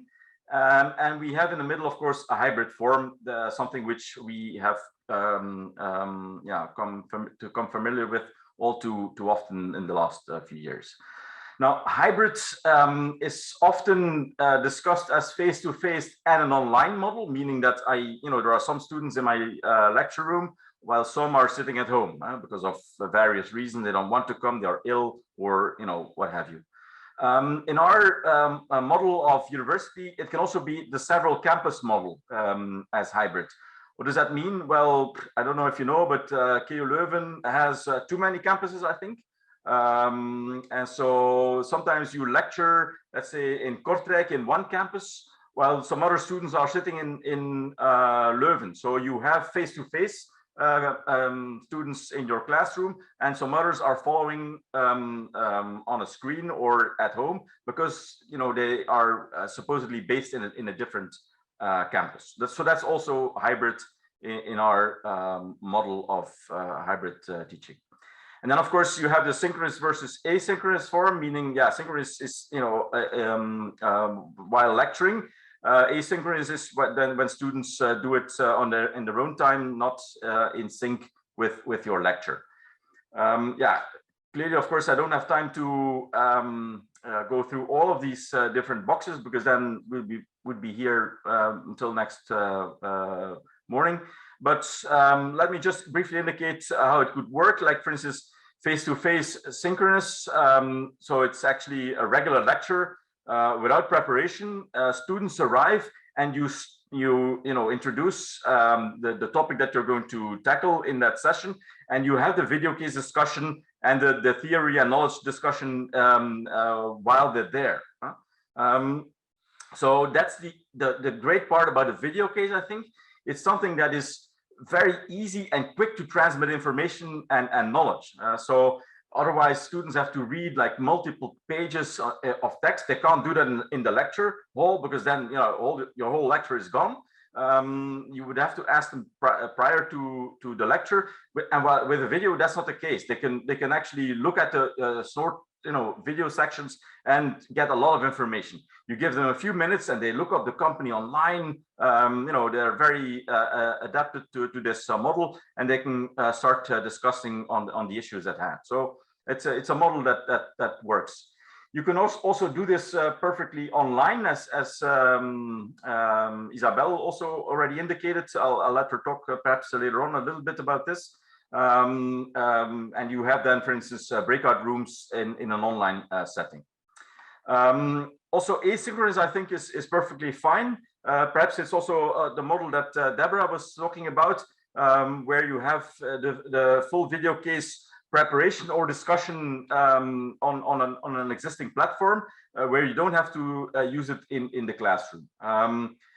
This can be, of course, done, students doing it on their own time. This can also, of course, also be, I think, organized in an online fashion. If students, for instance, cannot meet even, they could also do this perfectly online. Perhaps the two which we will focus on a little bit is the mixture of the two, asynchronous and asynchronous, face-to-face or online, meaning partly before class, partly in class, and partly after class. Given that, that's sometimes something that I like to do in my own lectures. So I'll focus a little bit on that. I'm not sure if anybody first has a question in this respect. No? Okay. So let me perhaps go into the face-to-face teaching with video cases. So what we then see is, for instance, a mixture of different forms. You can, for instance, start asynchronously, where I have them typically prepare, let's say, a chapter. So they read and prepare theoretical base with, for instance, an asynchronous online test. So I have them read a certain chapter of the book, which treats, I don't know, entry mode or the internationalization process or what have you, depending on the topic. And then I already know that they at least should have some basis, some theoretical background on this topic. And then they come to class and they can watch the video case and discuss the different sections, one by one, by using the knowledge that they have already acquired by reading the textbook, by going through that chapter, and by doing at least some sort of formative online test. Often I don't score or assess this online test. It's just to make sure that they have got the required basis. Given that this sometimes takes 3 hours, then they have to go back and watch the knowledge clip, for instance, afterwards, to make sure that they understood how it's related, because as I indicated, that's not always the case. I think that they've understood, but they really haven't. And then finally, as a comeback, I make sure that everybody is on the same page by class discussion on the theory and the practice from the video case to finish it up. Yes, Pim. Nice. Thanks for showing this these steps, it was a bit different than I expected. So I wanted to ask a question, because what I thought at first was that the video case was replacing your book chapter, basically. But now you still let them read something. So the long text that they didn't want to read. So I think my question is, what did you, before you had the video cases, what kind of learning objective did you cover, basically? Yeah, so I think that prior to this use of video cases, I often had them read the chapter and do the online test. And then I might have done a short a written case, because a short one, because you can't, if I ask a long one, they haven't read it, etc., etc. But a short one, they sometimes, it's like a 1-pager or a 1.5-pager. They still, can be forced to read that. And then I would discuss that, but of course, yeah, it's rather quick. And then I come back to the chapter already, and I talk about what they read in the chapter and what they should have understood. So let's say the case is much shorter in that respect, and the link that they should make to the let's say the theory is described almost mostly by me. So I indicate what the theory is and how it links to that short written case that they have. So now I force them to discover this more on their own, let's say. That's what I so is that true? Because you have the knowledge clip explaining that connection again, right? So yeah. Then you're still telling it, but in a different way. Or did you notice a difference as well? I think the main difference is that a video, I see that difference, right? Having a description of what Kipling does, having a video, having the CEO present it, I think that's the added value, right? That must speak to them instead of having a guest lecture, for example, that we used to have once in a while. Yes, yeah. Because you also have the theory, which is more generic, and then you have the case, which is more specific. So each case will be a little bit like the theory, but never perfectly. So that's also what we want to say to the students. You have the theory, which is generic, and then, but every case is, and every real case is a bit different. So you make a translation from theory to practice in that video case, and then you have the knowledge clip explaining that connection again. Did it deepen the discussions that you had compared to before? Well, the decision that we made with the knowledge clip is that it was the knowledge clips are actually generic. So because I know that Nuket, for instance, in her other video case library, has made a stronger link between the case and the theory. So she applies the theory to the case in her knowledge clip. It's while we have generic knowledge clips that talk about let's say the acquisition process or the pros and cons that exist. They don't detail yet how, for instance, this Polish company acquiring that other company did that and the problems that they encountered, etc. So we had decided not to make that link, so that also the knowledge clips can be used more generally by academics for various case studies also. So like I have one on international entrepreneurship, but that topic is quite generic, can be used for 3-4 cases, because sometimes a certain topic is there, not at length, but at least it's there to some extent. And so that's why we still need to, let's say, have a discussion to make sure that the link, they understand the link, because you might say, look, you read the theory, we did the case, now you see the knowledge clip. Now, if you didn't understand it by now, then you're like, you're a moron. No, I mean, you still need to perhaps go through that additional layer of knowledge transmission, I find in my case, depending on the students, I guess, and the quality of the institution, etc., and experience that they might have. But I like it. I like this approach, because you're not just sensitizing them by saying, watch this clip and now we can have the discussion. You actually already steer that discussion up front with that knowledge clip as well. You inspire them a bit with the case study, and the theoretical background gives them common ground. It makes sense. So for me, the blended approach was let them do some preparation and let's discuss in class. But you actually took a lot of different activities to prepare them really well for that discussion. It's interesting to see. Nice. Thanks. Yeah, so this is, I mean, one way. Of course, I know colleagues that do it differently. You know, so for instance, suppose that you only have like a shorter lecture time, then they already have the let's say the first part shown up front, so the students can have a look. And sometimes they say, yeah, but then students can look up what company does and find some solutions. Well, if that student wants to do that, I find that excellent. I mean, the problem is not that he doesn't want to look it up. The problem is that he doesn't look it up. That's the problem. So I don't mind that they find the answer beforehand or try to find the answer. That's great. As long as they engage and try to find, you know, what could be the answer. That's what we want, right? I mean, that's what where the knowledge is created, rather than me saying, look, this is what they did and why they did it. Okay. Let me continue, perhaps. Yeah.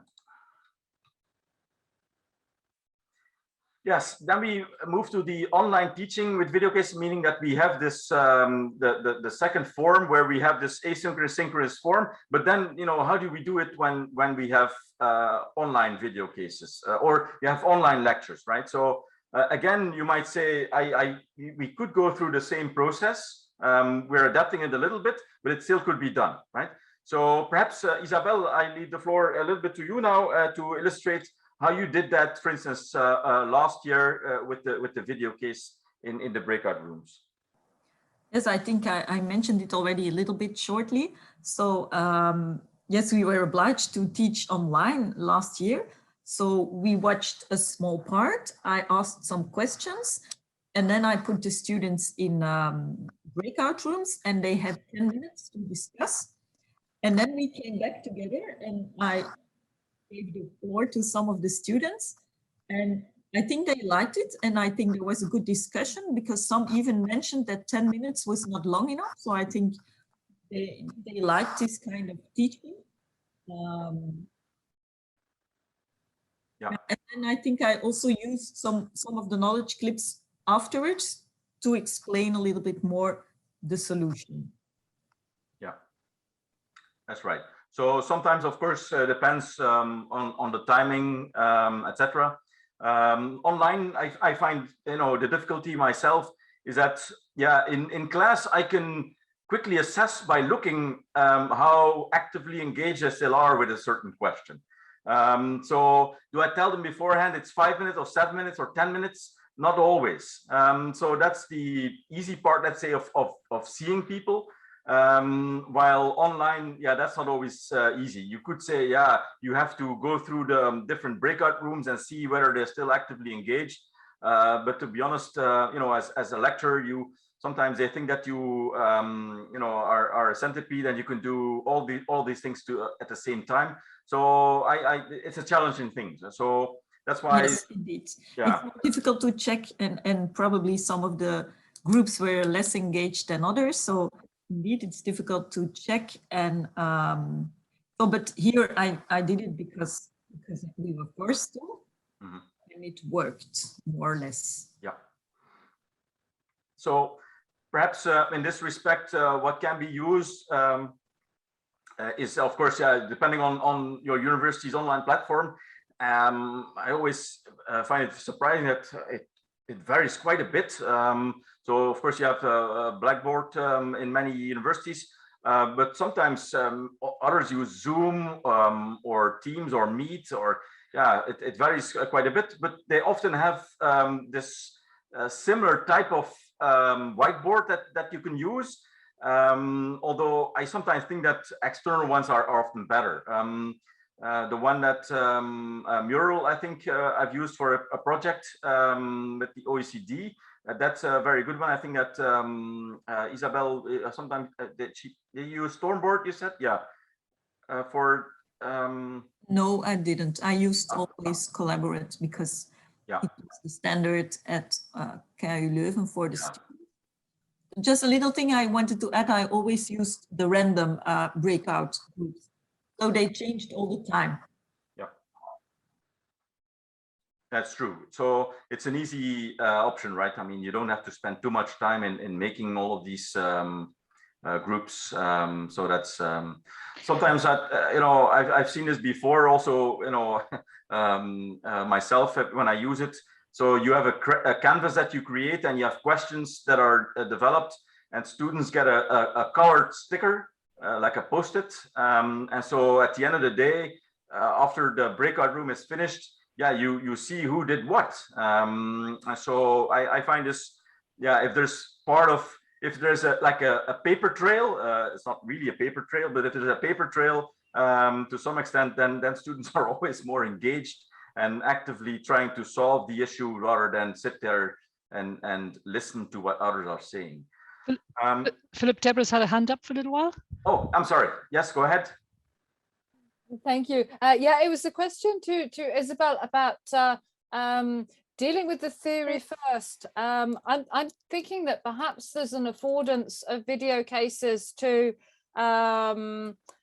bring the theory in afterwards, and that's how I understood the way that Philip presented it. So it was very interesting to see that you still went through that phase of introducing them to the theory before the video case, and I just wondered if there was a particular reason for that. There obviously was, I think, and what that reason was. Well, yeah, I don't know, Isabel, you go ahead. I mean, no. Yeah. Well, for me, it's because I'm always a little bit disappointed as to you know, the technical and theoretical background of students.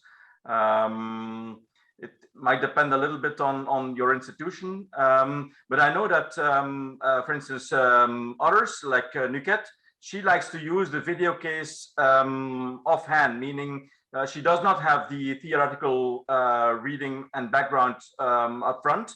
And she might even do it without a textbook. So, you know, suppose that you have some readings of articles linked to a certain topic. You don't need to have a textbook. So some would argue, and we had a panel at the, was it AIB, Academy of International Business conference last year, where we argued the pros and contras of video cases replacing textbooks, of only detailing, you know, the video case, and then having our, you know, students read a few articles to make sure that they've understood, let's say, in more finer detail how it works and how researchers have attempted to give a let's say, a more generic answer to some of these problems that companies have encountered.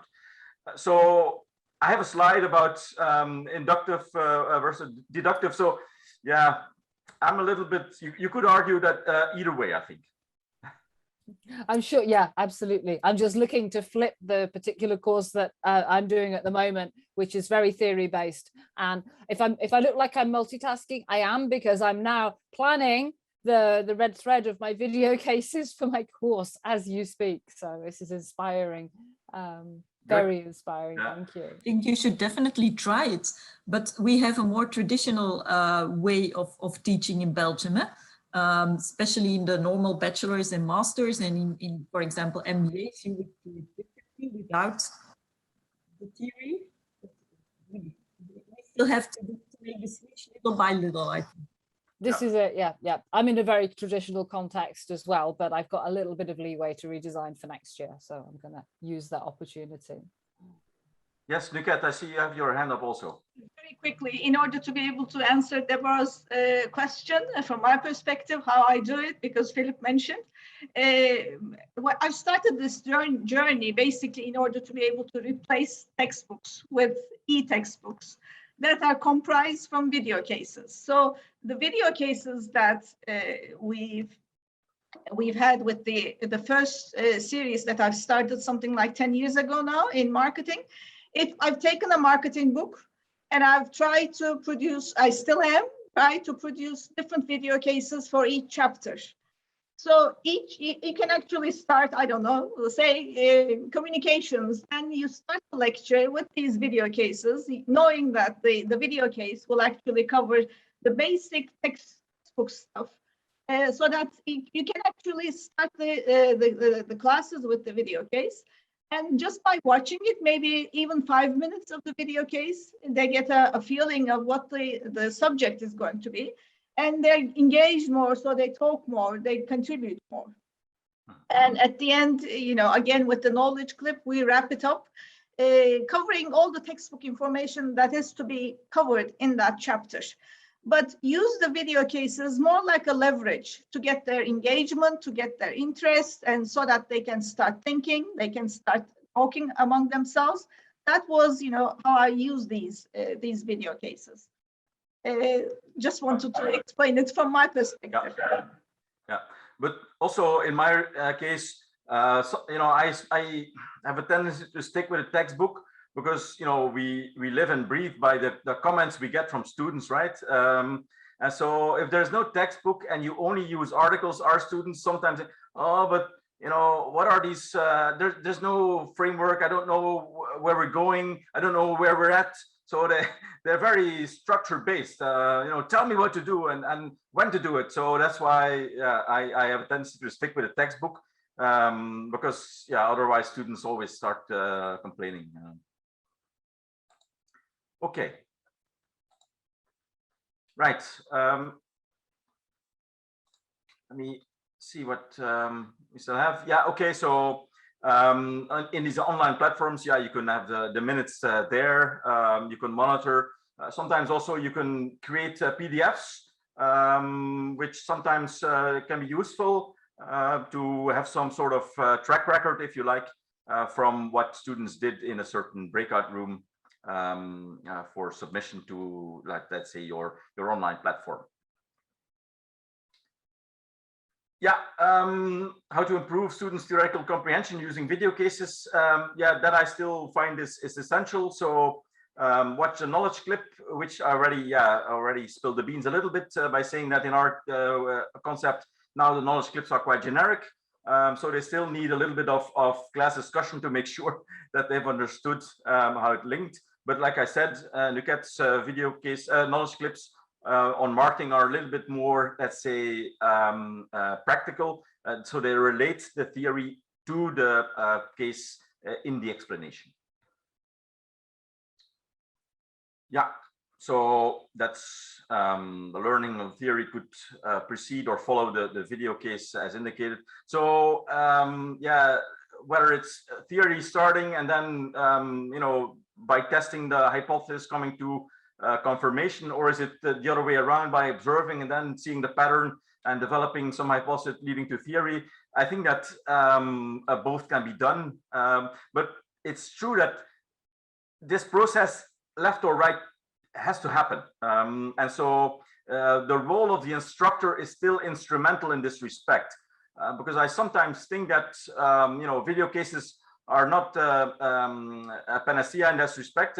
Yeah, you still need to, as a lecturer, play your role in translating, let's say, what you see to what you want them to learn. So it doesn't supersede or replace or supplant, let's say, the lecture in any circumstance. Okay. Okay. And before we conclude, are there any further questions? This time is flying. I see, Sally. Yeah. Nuket has her hand up. Oh, I think it's still from before. An old hand. No, I think that's no, fine, Philip. Okay. Let's see then the last bit as conclusion. Sorry. Okay, yeah, so as a conclusion, yeah, we did some pilot testing as we indicated. And so also that might be useful to have as input. So why do students like video cases in class? So as you can see here, the size of the box indicates what they indicated most. So the real life experience, realistic example, the practice is what they actually like. So often we talk about you know, more practice-based teaching. Well, I think a video case is very good in making that connection. Like was mentioned already before, sometimes we invite an individual, but you know, can you have this individual come back every single year? No, it's not easy. So you need to renew the people being invited. The timing is not easy. So I think that video case is a perfect answer, let's say, to that question. Also, the novel way of learning and enrichment, interactive learning is part of the video case. So also that is something that students realize and appreciate. Also, the content, the theory concept relationship and illustration is something that they do understand. And the fact that it's condensed, it's clear, it's easier to understand than, for instance, a textbook or a written case. Also, visualization is something, of course, these days that students like. Fun, also possible to rewatch, something which students, some students also like to do, also with lectures sometimes. I don't understand really, but perhaps I shouldn't, that they ask, yeah, can you upload a recording so we can have another look? So yeah, also with video case, that of course is possible. But also, you know, recent up-to-date content, I think, is much better in these video cases than these standard textbooks. It's not all glory or nice stories. Sometimes they think it might be too long, so that's why we think cutting it up in sections is essential. After a few minutes, you know, attention spans are short. You know, attention drops. So make sure that they don't have to watch it too long. And lack of relevance, focus, clarity. So that's why I think the script needs to be on topic. And so, yeah, having the sections quite condensed and clear is actually very important. And then, of course, yeah, low quality sound, but also pictures. They are a little bit, yeah, sensitive too. But also here, content outdated, boring. You also have to be, let's say, quite new. So yeah, students these days are very focused on new things, and so that's also yeah, let's say a disadvantage of video cases. If you put a lot of effort into it, what happens afterwards? So that's why I try to create video cases which are quite time insensitive, meaning that the topic remains the same and that you can still update the video with recent decisions that the company made. So given that a lot of information is available online, you can still ask, you know, where they should go next, even if you know, they've invested since, you know, the last time they've invested in another place. So that's still okay, as long as the basis is useful. You can update with existing material from their social media or websites or what have you. But also here, lack of reflection and discussion. So students do need or do want this relationship to be clarified to them.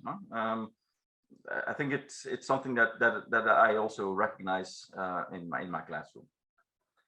That was students. What about lectures? So they also like the authenticity, the dynamics, the possibility to discuss, because, you know, we always get this critique. Oh yeah, you have to activate students. Well, I think it's a good way to do so. Students do get engaged, which is also a nice way of lecturing. And also, it's, you know, it stays in your mind. You know, not easily forget.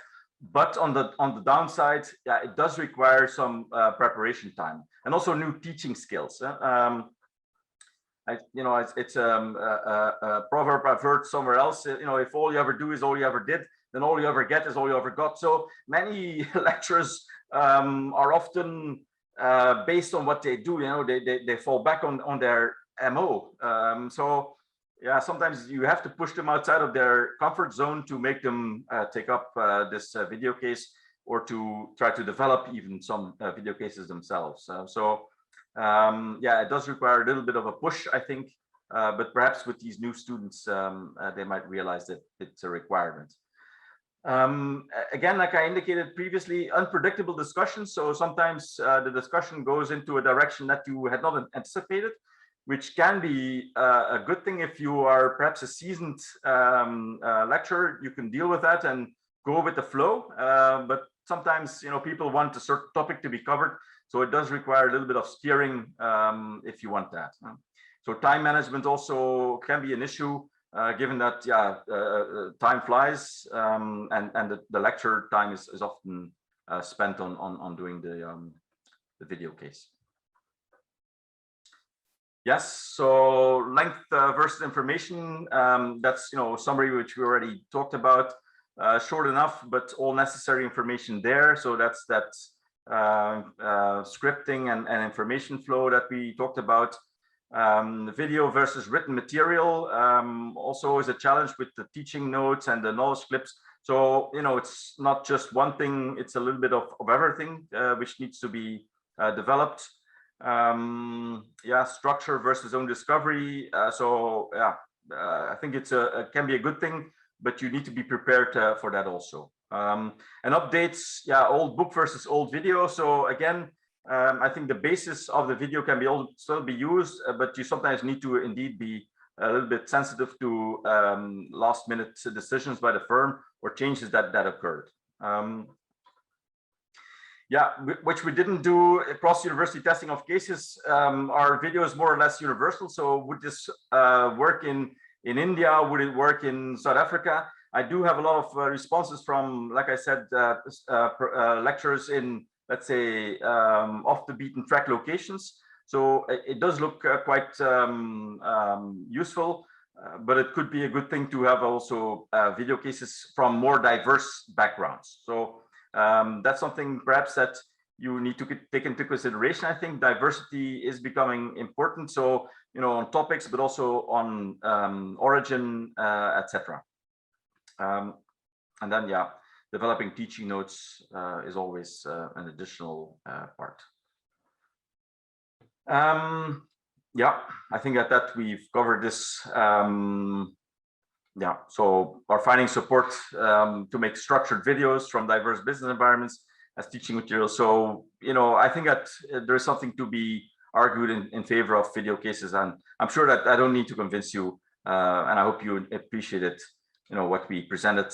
And perhaps, I'll stop here and we can focus a little bit on any remaining questions that you might have.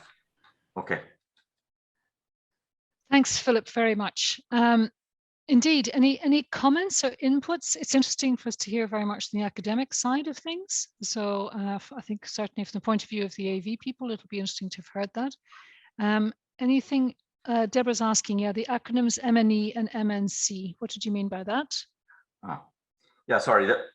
So that's a term from international business. So it just means multinational enterprise or multinational corporation. So it's actually the same thing. Sorry. Okay, thank you. Thanks for clarifying that. Anyone got any final comments? Anything they'd like to put? Yes, I would like to pose an issue. I really admire all your energy and all the effort that you put into it. Still, there's one remark that keeps buzzing around my head all the time, and that is what we at our department at the University of Amsterdam sometimes say to each other. And the phrase is, well, maybe making video is a profession, because people very often talk about video as, well, you make a video and things like that. Well, there's a lot of insight. And to me, it sounds a little bit like I would try to teach a course making all the mistakes that everyone would make in teaching, and me trying to discover the right way of teaching. So the question I would like to pose is, where is the tipping point that you would go to a professional who does this every day, who prevents you of making your mistakes, who helps you out, and maybe in the end you will end up spending less money because you spend less time. On the other hand, doing it yourself and discovering all the ins and outs of video as a teacher is of enormous value. So that's a bit, I would wonder what do you think about that? It's a really good question. Thanks, Arno. Yeah. Philip. I'm not sure. It's a very good question. I don't know if a very good answer.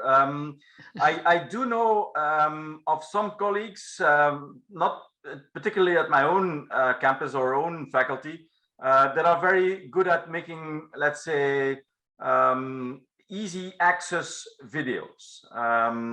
So for instance, I know a guy that does something on social entrepreneurship. And so he travels abroad and he films himself going to, Soweto, or going to, some social enterprise in South Africa. He even engages sometimes himself in the story, which is very easy for him to do. It takes a little bit of effort, but these days, to be honest, many are quite social media adept, and so they're good at this. In terms of a video case, in the way that we have developed them, I would agree that it would be perhaps a good idea to have some backup, to have individuals that can assist you in this respect. Because doing it yourself, yeah, that's a profession. I would agree that, for instance, Nuket is better at this than I ever will. So did I learn a lot? Yes. Could I do it now more easily in the future? Of course. Will I do so? I'm not sure. Depending, I might. Given that I start using the videos and I will see which ones are preferred by students, because you ask some feedback as to why they prefer which ones and which they do not like and why they do not like it. And so I will build on what I get from feedback in developing some others, and I might do it a little bit offhand, like let's say lower quality, like on social entrepreneurship, for instance. I know that we have one on together with Nuket on a social entrepreneur, setting up his company in Africa. But for instance, I have a project on social entrepreneurship in South Africa. Next time I go, I might record a few interviews and try to make something of that. So I don't know if that's an answer, but professional style video cases might indeed be a profession, and perhaps that's not something that academics might feel comfortable with, but they might still use it in another fashion still, I think. Yeah, because also professionals use the ways they know. So maybe you make a more unique product because you choose your own way and find out maybe new ways. So it's definitely not always a better thing. But as Matti earlier said, if you look at the financial side of it, well, at a certain point you spend much more time than a professional would do. And a professional might be more expensive, but spending less time, you might end up with a tighter budget. But yeah. But for instance, suppose that I would write a script now and have a professional assist me in recording and post editing. That perhaps that wouldn't require too much time now that I know how to do it. Okay. I think that could be more easily done. Yeah, Pim. Yes, thanks, Arnoud, for this question. This is an interesting point to reflect on, right? Video creation is a profession, and I've been thinking about this myself as well, because I'm not a video professional, but I work with video professionals. And I think there's a difference here, because we create videos in education. And for me, a video is never the goal on its own. For a video professional, it is. And I think this case, a video that you present, they are on the balancing tip, because there is the video there the goal, or is it the means? And I think if the video is just your means to an end, like Philip described in his last case, I would do the low version of it. If the video is your means, I think you can start trying it yourself, and you need to be as informed as possible up front to make an informed decision. What am I going to do, and when am I going to ask for help? If your video will be a goal within your course or within your context, or you want to have an outside perspective, I wouldn't even start. But it's really difficult to find that balance. And I have some thoughts, and I like that this conversation comes up. And I like this example of the video cases as well in that discussion. But it's true. Video creation is a profession. I totally agree, Pim. And I think it's your point of view that you bring up is very, very good. And education, right? And the means education is exactly. But on the other hand, if you as a video professional would stay away from the message of the video and just help the maker to avoid some mistakes and gain time, that would also be maybe a big benefit, but I'm not sure. I've tried this. I've tried to get video professionals to give workshops on common mistakes. So I've been asking about those mistakes. Yeah. What I've noticed so far, they have a passion for video. So if you just put them in a room telling teachers how not to do it, they will not be happy. So you miss that passion, that creativity from the video side. So okay, it's a whole different, it's different as well. And I think the collaboration between the two is where most benefits is. Absolutely. So yeah, nice. Nice discussion. Absolutely. Yeah, perhaps Nuket, indeed, I thought that was clear, but for instance, in the production and post-production, we work together with university video professionals, right? So so somebody from the university, had the lighting and the setup and the voice and the filming. And then, I do the script, I do the transcript, I select the bits, and then we go back and forth in indicating, look, I need these sections, this is the flow, etc. So to be honest, it goes pretty quickly. If you know how to do it, if you know how to do it, it's not that difficult. No, maybe you already found the most effective way to use their knowledge and your own workflow and combine the two disciplines, and it's already a perfect match. I think that's the way. We are talking about video professionals and education professionals like they were two worlds or so. But I can only speak from my side. We in Erlangen combine these two worlds. I'm a video professional, but with an educational view for this. And I work with educational experts with a video view. And so we combine it together. And we don't have to ask the video professionals to do something because the video professionals are member of our teams. In my person, for example. Yeah. And I think that's the way. Yeah, true. I must admit that I had some arguments in the beginning with some of the video professionals. And so sometimes you have to put your foot down and say, look, no, this is how I want it. For instance, I had a discussion with the voiceover. They said, no, we have to do it this way. This is how it's always done. And I said, well, I don't care how it's always done. This is how we're going to do it now. So they said, yeah, you have to still hear, let's say, the original all the time. I said, no, I don't want that. Or for instance, we have to always have the subtitles. I said, no, we can have it on and off. For instance, coming from a small language area, I know that I miss, for instance, half the video or half a movie by always looking at the bottom of the screen for the subtitles rather than seeing what happens in the movie. So it depends a little bit on the individual, of course, but you can find a common ground. I agree. Yeah. I think that's a normal teamwork issue. Yeah. I think Matty wants to come in. Yes. Yeah, if I may, this is an eternal discussion. When I was working in the audiovisual department of the University of Leuven, this discussion was going on, who is doing what exactly. And to be honest, I think we all have our own professional skills. And I think our academics, good friends academics, they have their academic skills, but they should allow the video professionals to come in and say, this is what we can contribute. And if they don't listen to each other, then it's a disaster, of course. And then you get bad videos and bad frustrations. And these professionals never want to work with the academics, and the academics never come back for a second video. And that's what I noticed in the past. But I really also think that video professional, audiovisual people, producers, it should be rather respected as a profession. Now everybody can call themselves an audiovisual professional nowadays. There's no such thing like an accreditation as video professional. You can't call yourself a lawyer after you have done a little bit of research online, let's say, and call yourself a lawyer, or doctor, or pilot, but AV professional, everybody can do it. And if you look at it, very often, for example, the case of Elaine England, very famous case, Lloyd's in England, they fired her and the whole department because they said, this whole AV department is useless, they cost us a lot of money, they don't bring us any money. So I think there's a long history in this discussion. I think it's a very good subject for a discussion in media learning.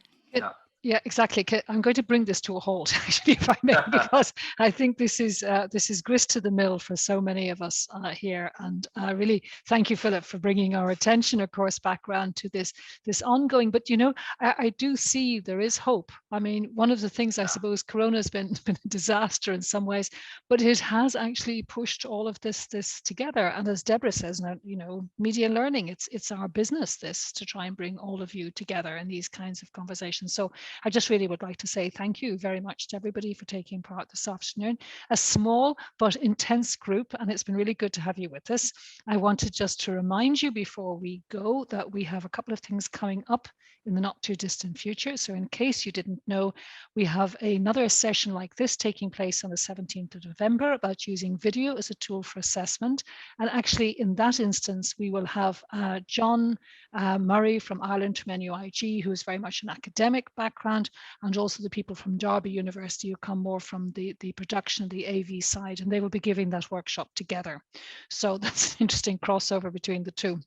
And then we'll also have one on the 9th of December on podcasting, and that's going to be given by teams from KU Leuven and from Leiden University in the Netherlands. So there are 2 of these afternoon seminars coming up. Please feel free to register for them. You know all the information and where to go. And then our conferences, just to remind you, we have our next online conference. That's the autumn event, one-day event on the 18th of November.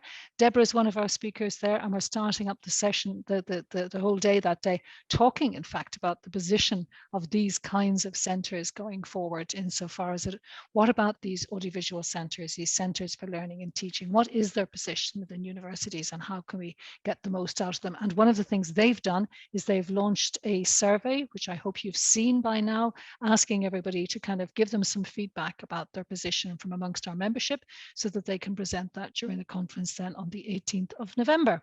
And finally, I just want to remind everybody that we are really, really hoping we will be seeing each other face to face in Leuven next June. 2 to 3 June is the date for our annual conference. We hope we will be able to go through with it. Our partners, KU Leuven, are equally optimistic at this stage that we can do it. So we really, really hope that we'll see you there. So that's kind of everything I just wanted to say. Philip and Isabel are no longer with us, but it was great to have her this afternoon. And of course, Nuket as well. Thank you so much. Hope it's been useful for your project, and I hope it's been useful for everybody here. Philip. Thank you all. Thank you all for the feedback and input. I'm sure that I've learned how to collaborate with AV professionals. So if I can do it, I can assure you anybody can. We're going to take you as the blueprint. Philip de Boel is an academic you can work with. Okay. Thanks, everybody. Thanks, everyone. Thank you so much. Thank you. Send us lots of feedback, of course. Bye-bye, and talk to you all. Thank you, everybody. Bye-bye now.